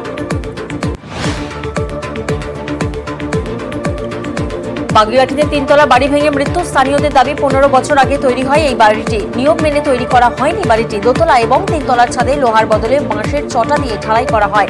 বিধাননগরের মেয়রের দাবি, মাস 3 আগে বাড়িটিকে বিপজ্জনক বলে ঘোষণা করা হয়। তারপর থেকে ভাড়া বাড়ি খুঁজছিল মঞ্জুর পরিবার। তার মধ্যেই দুর্ঘটনা। হকার সার্ভেতে আইডেন্টিটি কার্ড মাস্ট। এবার থেকে হকার সার্ভেতে বাধ্যতামূলক হল পরিচয়পত্র। বেহালা পুর আধিকারিক আক্রান্তের পর তৎপর পুরসভার কর্মী আধিকারিকদের সঙ্গে পরিচয়পত্র রাখার নির্দেশ পুর কর্তৃপক্ষের। বিজ্ঞপ্তি কলকাতা পুরসভার। শুক্রবার থেকে দ্বিতীয় পর্যায়ে হকার সার্ভের কাজ শুরু। পুলিশের সহযোগিতায় প্রতিটি ওয়ার্ডে হকার সার্ভের কাজ করবেন পুরসভার আধিকারিকরা। পুরসভা সূত্রের খবর, কলকাতার 1 থেকে 144টি ওয়ার্ডের প্রতিটিতেই করা হবে বলে এই সার্ভে। আগামী 7 দিন রাজ্যের সব জেলায় বৃষ্টি, দক্ষিণবঙ্গের বিভিন্ন জেলায় ভারী থেকে অতি ভারী বৃষ্টি। বৃষ্টি চলবে উত্তরবঙ্গেও। আগামী 7 দিনে পশ্চিমবঙ্গের সব জেলাতেই আমরা either fairly wide spread or wide spread rainfall হওয়ার পেতে চলেছি। তার মধ্যে মোস্ট ইম্পর্টেন্ট হচ্ছে আমাদের দক্ষিণবঙ্গের ম্যাক্সিমাম দিনই আমরা ওয়াইড স্প্রেড রেনফল পেতে চলেছি। 4 আগস্ট উত্তরবঙ্গের সব জেলায় ওয়াইড স্প্রেড রেনফল হওয়ার সম্ভাবনা আছে এবং দক্ষিণবঙ্গের সব জেলাতে ফেয়ারলি ওয়াইড স্প্রেড রেনফল হওয়ার সম্ভাবনা আছে। একাধিক জেলায় টানা বৃষ্টি, জেলাগুলিকে সতর্ক করল নবান্ন। রবিবার পর্যন্ত একাধিক জেলায় ভারী বৃষ্টির পূর্বাভাস। একাধিক নদীতে জল বাড়ায় সতর্কতা, জেলা শাসকদের সব রকমের প্রস্তুতির নির্দেশ। জল জমলেই সঙ্গে সঙ্গে তা বের করতে পাম্পের ব্যবহার। একাধিক জায়গায় জল ঢুকছে, বিভিন্ন ব্যারেজ থেকে কত জল ছাড়ছে প্রতিদিন দিতে হবে রিপোর্ট। জেলা শাসকদের এলাকায় যেতে নির্দেশ। প্রবল বৃষ্টিতে মাটি ধসে ক্ষতিগ্রস্ত 4টি বাড়ি। ক্ষতিগ্রস্ত বাড়ির একাংশ হুড়মুড়িয়ে ভেঙে পড়ে। কালনার চকবাজার সংলগ্ন পুকুর পাড়ে একটি বাড়ির পিছন দিকের অংশ ভেঙে পড়ে। কোনো রকমে প্রাণে বাঁচেন বাসিন্দারা। ভেসে গেল টুমনি নদীর ভাষাপুল, অজয়ের অস্থায়ী সেতুও জলের তলায়। বিচ্ছিন্ন পশ্চিম বর্ধমানের সাথে বীরভূমের অন্যতম যোগাযোগের মাধ্যম। চরম ভোগান্তি, স্থানীয়দের আশঙ্কা অজয় এবং টুমনির জল একসাথে বাড়লে পুরো এলাকা ভেসে যাবে। বিপদসীমার উপর দিয়ে বইছে কোপাই নদীর জল।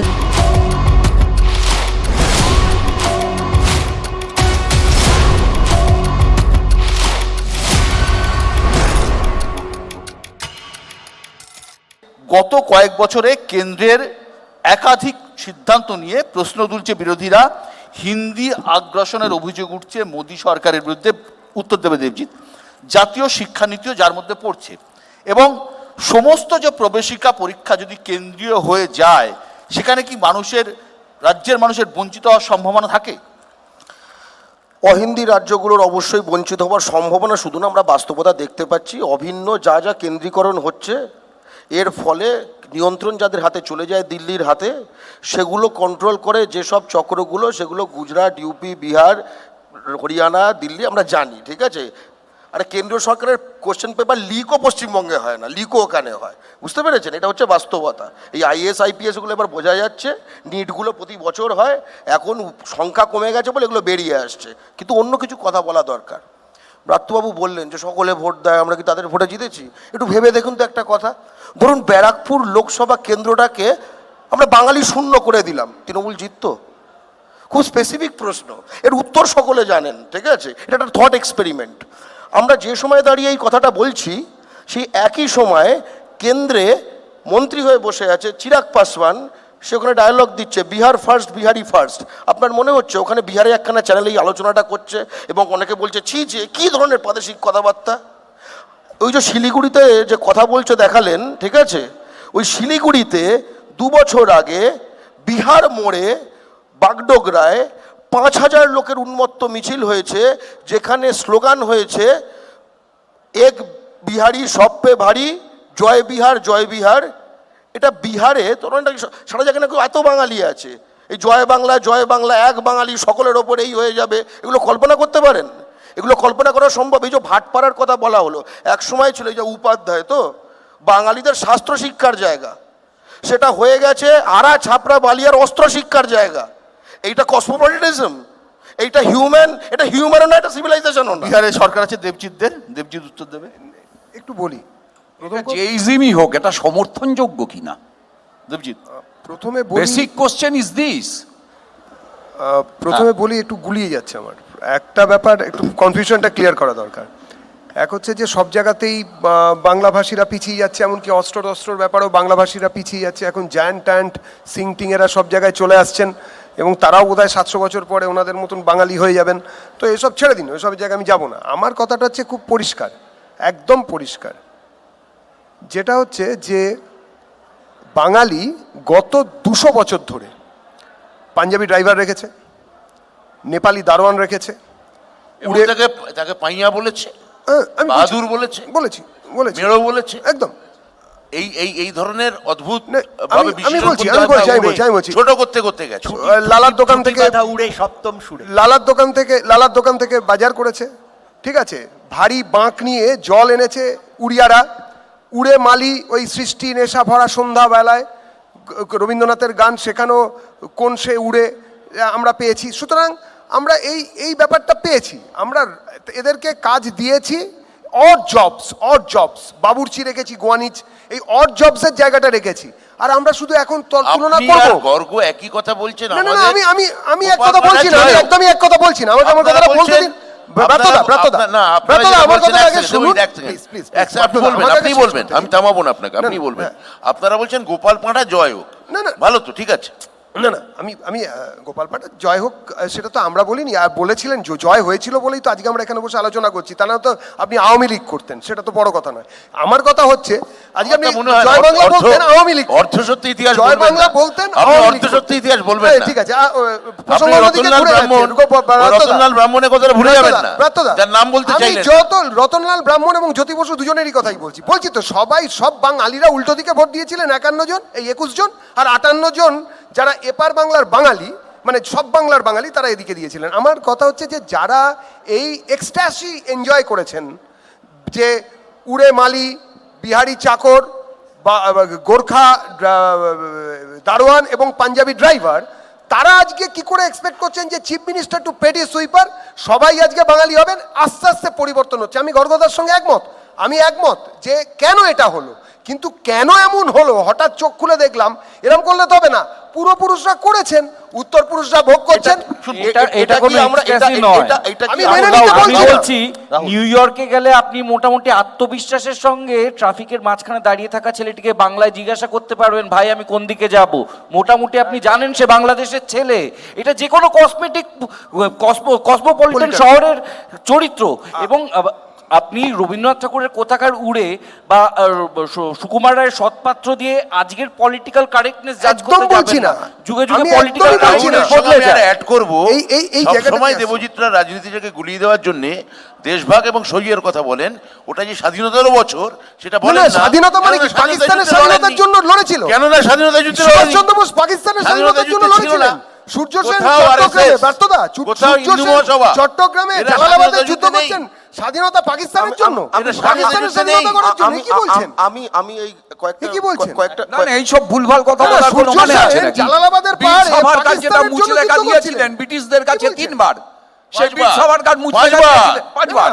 সেই বীর সাভারকারকে মুছে লেখা দিয়েছিলেন ভারতবর্ষের জন্য। আচ্ছা, আলোচনাটাকে একটু ভারতবাসীকে ব্রিটিশ সাম্রাজ্যবাদের বিরুদ্ধে লড়াই করে শক্তি ক্ষয় করতে আপত্তি করেছিলেন। এটা তো ভারতবর্ষের ভালোর জন্য, ভারতবর্ষের স্বাধীনতার জন্য। আমি অন্য লোকেদের মতো আলোচনাটা চাই। একবার সঙ্গে এই সব কথার সঙ্গে আজকের বিষয়বস্তু আমি শুনবো আজকের বিষয়বস্তু রিলেশন কি? আরে সাভারকার চলে গেছে। না না, সাভারকারে যাবো না, আমি একটা নিষ্পাপ প্রশ্ন করবো, একটা নিষ্পাপ প্রশ্ন। এখানে যারা বাঙালিরা আছি তারা তো বাঙালিদের তাড়নায় পশ্চিমবঙ্গ বানিয়ে এখানে আছি আজকের সভা। আজকে যদি ইন্টারন্যাশনাল এয়ারপোর্টে পায়খানা লেখা থাকে তাহলে সেটা বাঙালিদের জন্য থাকে, সেটা ভুলে যাবেন না। সেই বাঙালিদের জন্য কিছু বাঙালি তো সৃজন সুশীল সমাজের প্রতিনিধি। রবীন্দ্রনাথ ঠাকুরের থেকে বাঙালিরা মুজিবুর রহমানকে আগে বড় বাঙালি বানিয়েছেন। রবীন্দ্রনাথ ঠাকুর বাঙালি নন। এক মিনিট, আমি একটা কথা বলছি। এখানে একটা কথা আছে, দাপট হয়েছে, দাপট বঙ্গভাষী। পৃথিবীতে প্রত্যেকটা জাতি বা প্রত্যেকটা ভাবধারা কিন্তু দাপটের মধ্যে দিয়ে যায় না। আজকে কর্ণাটক বা অন্ধ্রপ্রদেশ, এটা আমার নিজের অভিজ্ঞতা, বাড়ির পর বাড়ি প্রত্যেকটা বাড়ির ফ্যামিলি মেম্বারদের নাম শরৎচন্দ্রের উপন্যাসের চরিত্রদের নামে। শরৎচন্দ্র দাপট খাটাতে যাননি ওখানে। শরৎচন্দ্র ভারতের সবচেয়ে প্রিয় উপন্যাসিক হয়ে উঠেছিলেন ভাষা নির্বিশেষে, তাই প্রত্যেকটা ছেলেমেয়ের নাম এইতে। আচ্ছা, এখানে একটা ছোট্ট কথা বলবো। সেদিন একটা সার্ভে রিপোর্ট পড়ছিলাম, মোমো নাকি কলকাতার সবচেয়ে জনপ্রিয় খাবার। তো তিব্বতীরা কোন দাপট খাটাতে গেছে কলকাতায়? অতএব প্রত্যেকটা ছড়িয়ে পড়া যে দাপটের মাধ্যমে হবে এটা নয়, কিন্তু বাঙালিয়ানার কিন্তু অনেক ভালো লাগার জায়গা। মমতা বন্দ্যোপাধ্যায়কে এখানকার মুখ্যমন্ত্রী হিসেবে পেয়েছি শুধুমাত্র পশ্চিমবঙ্গ আছে বলেই। এরকম হতো, নইলে খালেদা কিংবা জিয়ার সঙ্গে আমাদের থাকতে হতো। আজকে ব্রাত্যদা সংখ্যালঘু মিনিস্টারের মন্ত্রী হতেন, মিনিস্ট্রি পেতেন। ঠিক আছে, ঠিক আছে। বিশ্বদা একটা কথা বল, একটা কথা বিশ্বদা, একটা কথা। এই মুহূর্তে আমরা 2024-এ দাঁড়িয়ে আছি, যখন কেন্দ্রের সরকার আমাদের পশ্চিমবঙ্গের তিস্তার জল বাঙালি বলছে, তাদের সংখ্যাগরিষ্ঠ রাষ্ট্র বাংলাদেশকে দিয়ে দেওয়ার জন্য খুব চেষ্টা করছে। এই পশ্চিমবঙ্গ মাঝে বলবে না। এই পশ্চিমবঙ্গের 10,000 একর জমি 2000 সালে নরেন্দ্র মোদী বাংলাদেশকে দিয়ে দিয়েছে, অর্থাৎ পশ্চিমবঙ্গকে বাংলাদেশে পরিণত করেছে তাদের জন্য। এবং মাথায় রাখতে হবে, এটা বলছে যে 20 জুন 1947-এ ভারতে পশ্চিমবঙ্গের জয়েন করার জন্য প্রথম যে ভোটটা পড়েছিল সেটা আমার ঠাকুমার বর্দা কানকুজ সাম্রাজ্যবাদ মনে হচ্ছে না? ঠিক আছে, এই যে কনৌজি সাম্রাজ্যবাদ এদের থেকে বাঙালিদের মধ্যে বুঝিয়ে দিয়ে বাঙালিদের লড়িয়ে দেওয়ার চেষ্টা। লড়েনি, ওরা জানেই না যে বাংলার প্রথম যে 37 সাল থেকে কেবলমাত্র 47 সালের একটা পার্টিকুলার অগাস্ট মাসের একটা ডেট তুলে কবে কাকে সই করেছিল তাকে বলছি। 37 সালের যে প্রথম যে ক্যাবিনেট, যদি ফজলুল হক তার সঙ্গে যদি কংগ্রেস যদি হাত মেলাতো তাহলে বাংলার ইতিহাস অন্যরকম হতো। আরেকটা দ্বিতীয় কথা, পাঞ্জাবে একখানা সিমিলার ডে হয়েছিল, সেটা কি পাঞ্জাব দিবস? ফজলুল হককে মুখ্যমন্ত্রী করে ব্রাত্যদা পাঞ্জাবে তো একটা সিমিলার ডে ছিল, পাঞ্জাব অ্যাসেম্বলিতে। পাঞ্জাব দিবস এই কথাই বলে অন্তর্ভুক্তির দিনটাকে পাঞ্জাব এবং হরিয়ানা একই দিনে পাঞ্জাব দিবস এবং হরিয়ানা দিবস পাঞ্জাব দিবস তো পালন করে না। 1956 সালের 1 নভেম্বর সেটা হচ্ছে পাঞ্জাব দিবস। তুমি জানো না, জেনে নাও, 1956 সালের 1 নভেম্বর হচ্ছে পাঞ্জাব দিবস।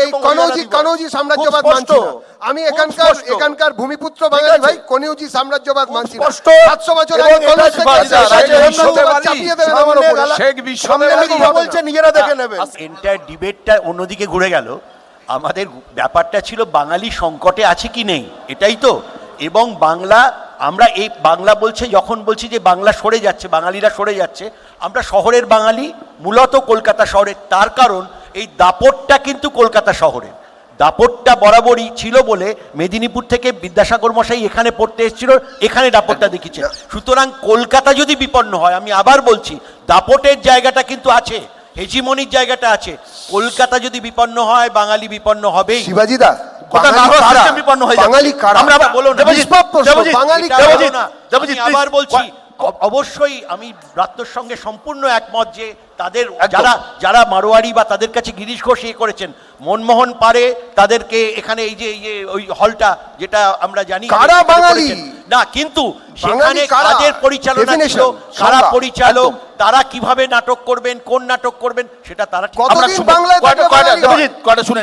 শুনুন। চলো, আমি তো সবসময় নিজের ভাষার জন্যই কাজ করি এবং এই ভাষাতে কাজ করব বলেই আমার মুম্বাইয়ে কাজ করবার যে সুযোগ এসেছিল, আমাকে বলা হয়েছিল যে ওখানে গিয়েই থাকতে হবে। কিন্তু আমার প্রধান অবলম্বন আমার ভাষা ছেড়ে চলে যাওয়া, আমার তৈরি করা গান ছেড়ে চলে যাওয়া, সেটা আমি কখনোই চাইনি।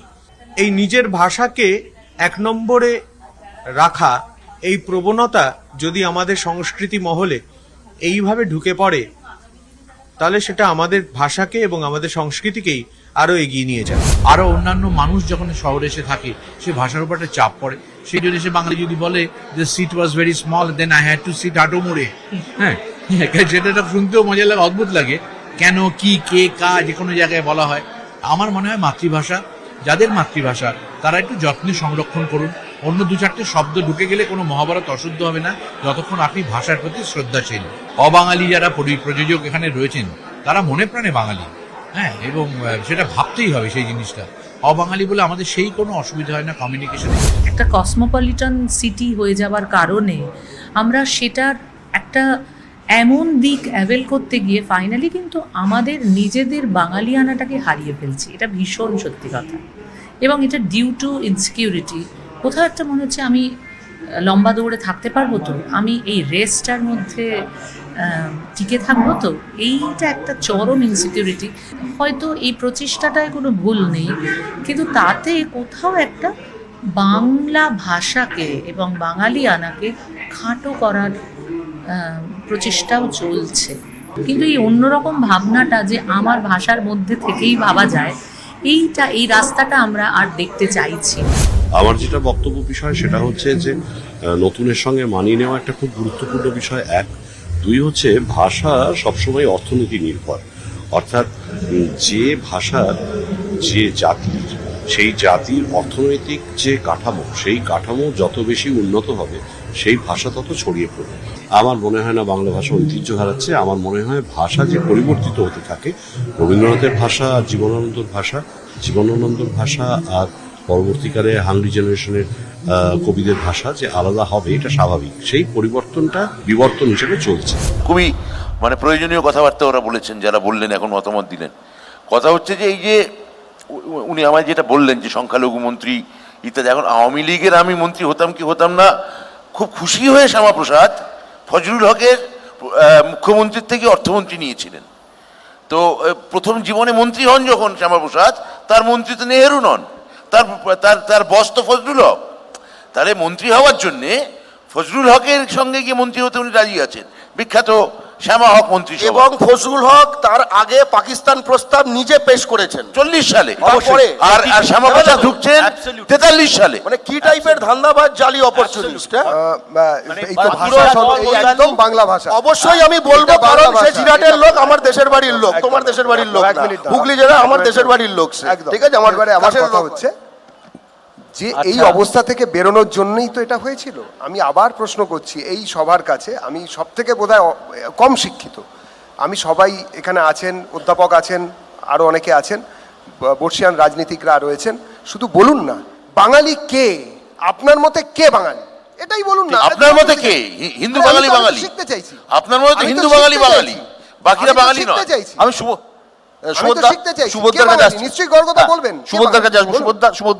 একটা প্রশ্ন করি, যার মাতৃভাষা বাংলা, সে ভূমিপুত্রদের জন্য সংরক্ষণ না মেধার বিকাশ, কোনটাই বেশি জোর দেওয়া উচিত বলে? বঙ্গভাষী স্পেসিফিক বলা হয়েছে, বাঙালি বাঙালি কেন করছি আমরা বারবার?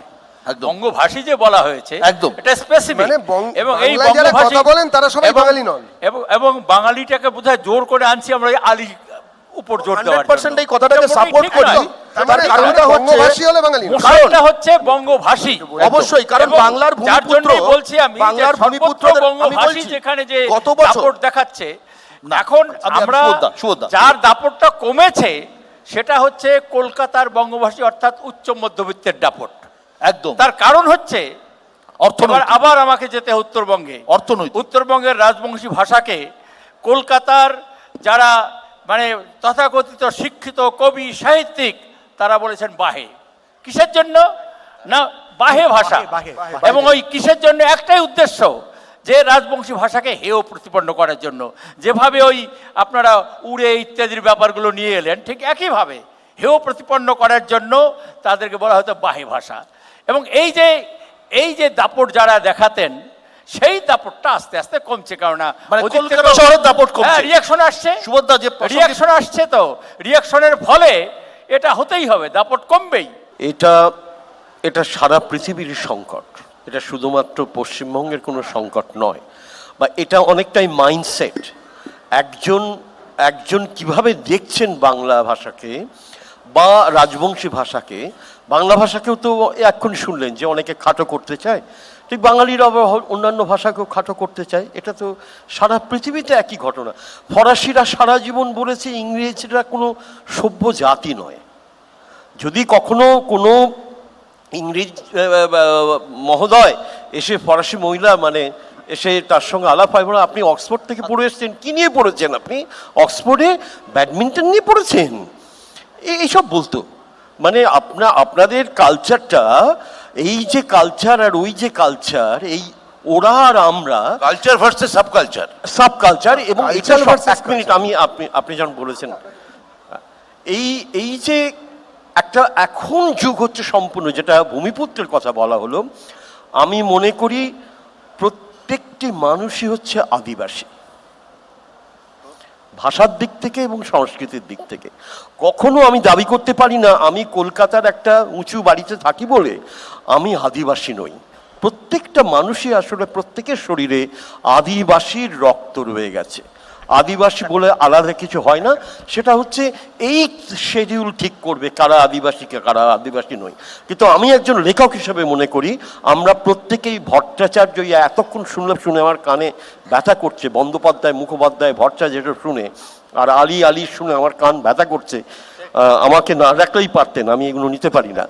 তো আমার সেটা মনে হয় যে সবচেয়ে সুবিধা হয় ভট্টাচার্য, আমিও বলছি আপনাদেরই মতো, ভট্টাচার্য বন্দ্যোপাধ্যায় এরাও আসলে আদিবাসী, এরা কোনোভাবে এই টাইটেলটা পেয়েছে বলে আমার মনে হয়, আসলে আদিবাসী, আসলে ভূমিপুত্র। সুতরাং আজ থেকে 50 বছর আগে যখন রমাকান্ত যেমন যাদের, এক সেকেন্ড সুভদ্রা, যাদের আলী আলী বলা হচ্ছে তাদের বেশিরভাগই আসলে আদতে বৌদ্ধ। এবং এবং এই একটা কথা বলে শেষ করব, রমাকান্ত রথ ভারতবর্ষের একজন প্রধানতম কবি, সীতাকান্ত মহাপাত্র আর একজন প্রধান কবি, সুগত কুমারী আর একজন প্রধান কবি।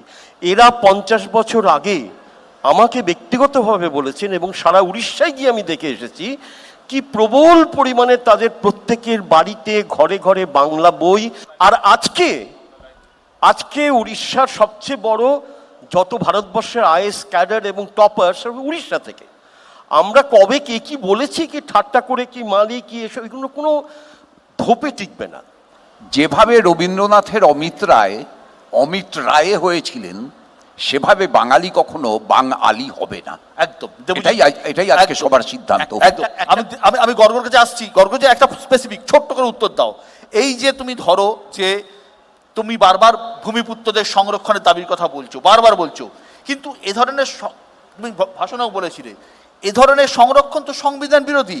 কর্ণাটক, ঝাড়খণ্ডের মতো রাজ্যে তারা আইন পাশ করে কোর্টে আটকে গেছে, কি করে সম্ভব? দু ধরনের সংরক্ষণ হয়, একটা হচ্ছে ব্ল্যাঙ্কেট সংরক্ষণ, আরেকটা হচ্ছে তুমি যদি রাজ্যের রাজস্ব দিয়ে কোনো সাবসিডাইজড একটা ইন্ডাস্ট্রিয়াল প্রোগ্রাম আনো, সেখানে তুমি সংরক্ষণ বলছো।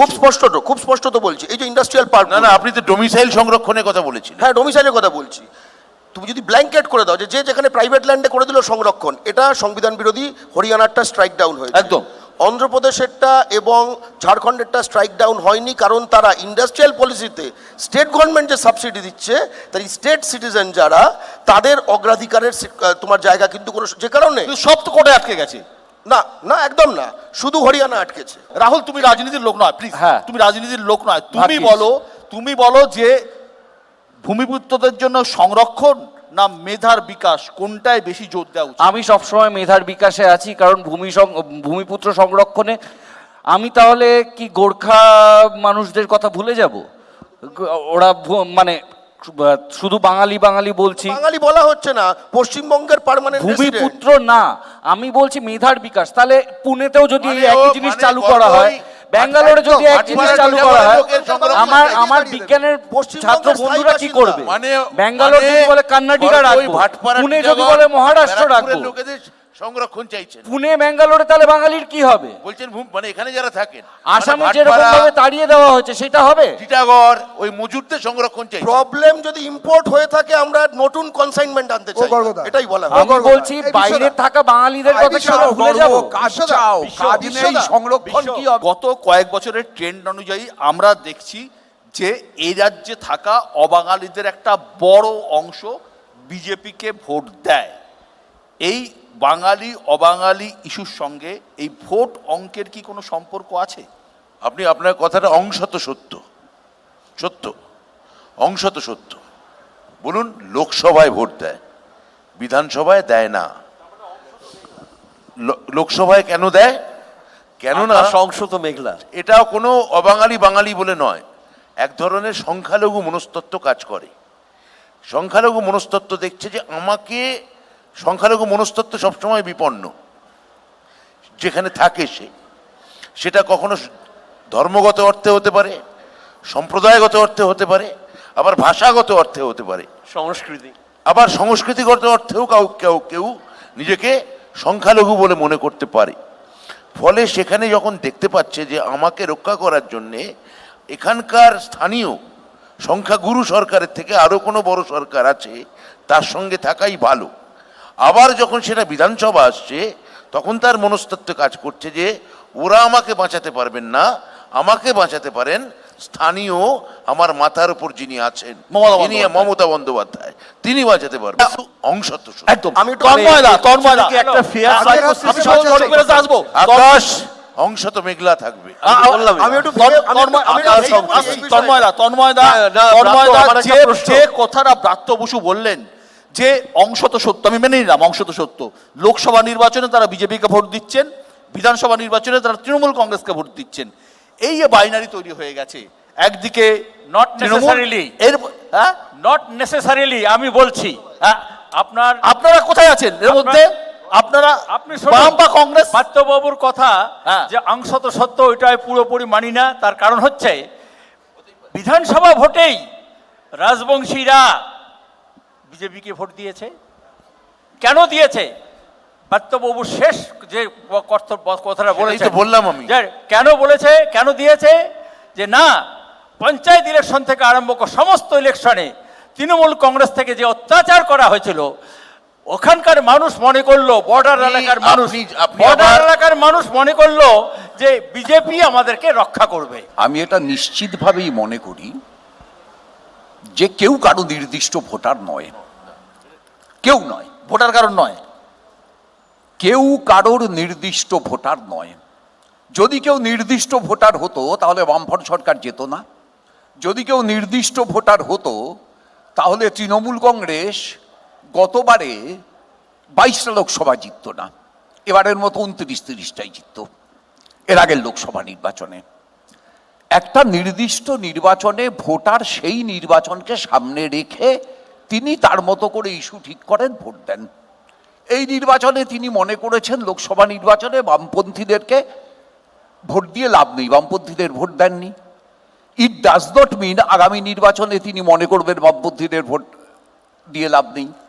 একই রকমভাবে 2011 সালের বিধানসভা নির্বাচনে মনে করেছে বামপন্থীদের সরানো উচিত, সরিয়েছে। আবার 2016 সালে মনে করেছিল তৃণমূল কংগ্রেসকে সরানো উচিত। বামপন্থীরা এবং কংগ্রেস উভয় দলের নেতৃত্বের কিছুটা উন্নাসিকতা, কিছুটা জোট নিয়ে গড়িবসি মাত্র 3% ভোটের ব্যবধানে তৃণমূল কংগ্রেসকে 211টা আসন দিয়েছিল। সুতরাং এই অঙ্ক কষতে কষতে আমরা কোনোদিনের সমাধান খুঁজে পাবো না, কারণ কেউই কোনো দলের নির্দিষ্ট কেনা ভোটার না। ভোট দিচ্ছে, কাল সে তাকে ভোট দেবে, তার কোনো গ্যারান্টি নেই। লোকসভায় ভোট পাচ্ছ, বিধানসভায় হেরে যাচ্ছ। দুটো কথা বলি, আজকে যেটা হচ্ছে না, ও গর্গদা একটু মনটা বড় করুন না, একটু বড় করুন না। আপনাদের পূর্বসূরি যারা আমরা বাঙালি এখনো আছে কিনা জানি না, তারা একবার লিখেছিল জানেন, তখন আমি স্কটিশে পড়ি, হেদর এই আমরা বাঙালি তো, আমরা আর কি আমি বলছি, আমরা বাঙালি। সেখানে আমি যখন স্কটিশে পড়তাম না, শুনুন না গর্গদা, ভালো লাগবে। আমি যখন ওই স্কটিশে পড়ি তখন হেদর গায়ে, দেখুন হেদুয়া নয় কিন্তু হেদো বললাম, একদম এখানকার আঞ্চলিক কলকাতাইয়া, তো সে তার গায়ে লেখা ছিল 99 জন বাঙালিকে চাকুরি দিতে হইবে, আমরা বাঙালি। ঠিক দুদিন পরে দেখলাম একই ক্যালিগ্রাফিতে কেউ কালো কাঠ কয়লা দিয়ে লিখে দিয়েছে, বাকি একজন কি বিড়ি ফুঁকিবে? তা চাইছেন যখন পুরোটাই চান, এইরকম সবাইকে দিতে হবে, মানে এরকম, এই যে বাকি একজন কি বিড়ি ফুঁকিবে, এই যে এটার মধ্যে একটা এর যে মানে মারাত্মক ব্যাপার। 1 নম্বর। 2 নম্বর হচ্ছে যে ওই শতদল মানে পদ্ম, তো একজন অদ্ভুত একটা কবিতা, এই বাঙালি বলি আমরা বলে একটা কবিতা আছে, আমরা বলে সত্যেন্দ্রনাথ কবি, ছন্দের জাদুঘর সত্যেন্দ্রনাথ দত্তের, তাতে দুটো লাইন ছিল যে ওই অতীশ দীপঙ্কর যখন গেলেন, জ্ঞানের আলোক দিলেন, বিজয় সিংহ আমাদের ছেলে সে গিয়ে লঙ্কা জয় করলো, তাতে মণি অতুলন ছিল যে গোপন সৃজনের শতদলে ভবিষ্যতের অমর সে বীজ আমাদেরই করতলে। আমরা না মেলাতে এসেছি, বাঙালি সবসময় মেলানোর পক্ষে। আমরা আমাদের লোকেরাই বলেছেন মিলাবেন তিনি মিলাবেন,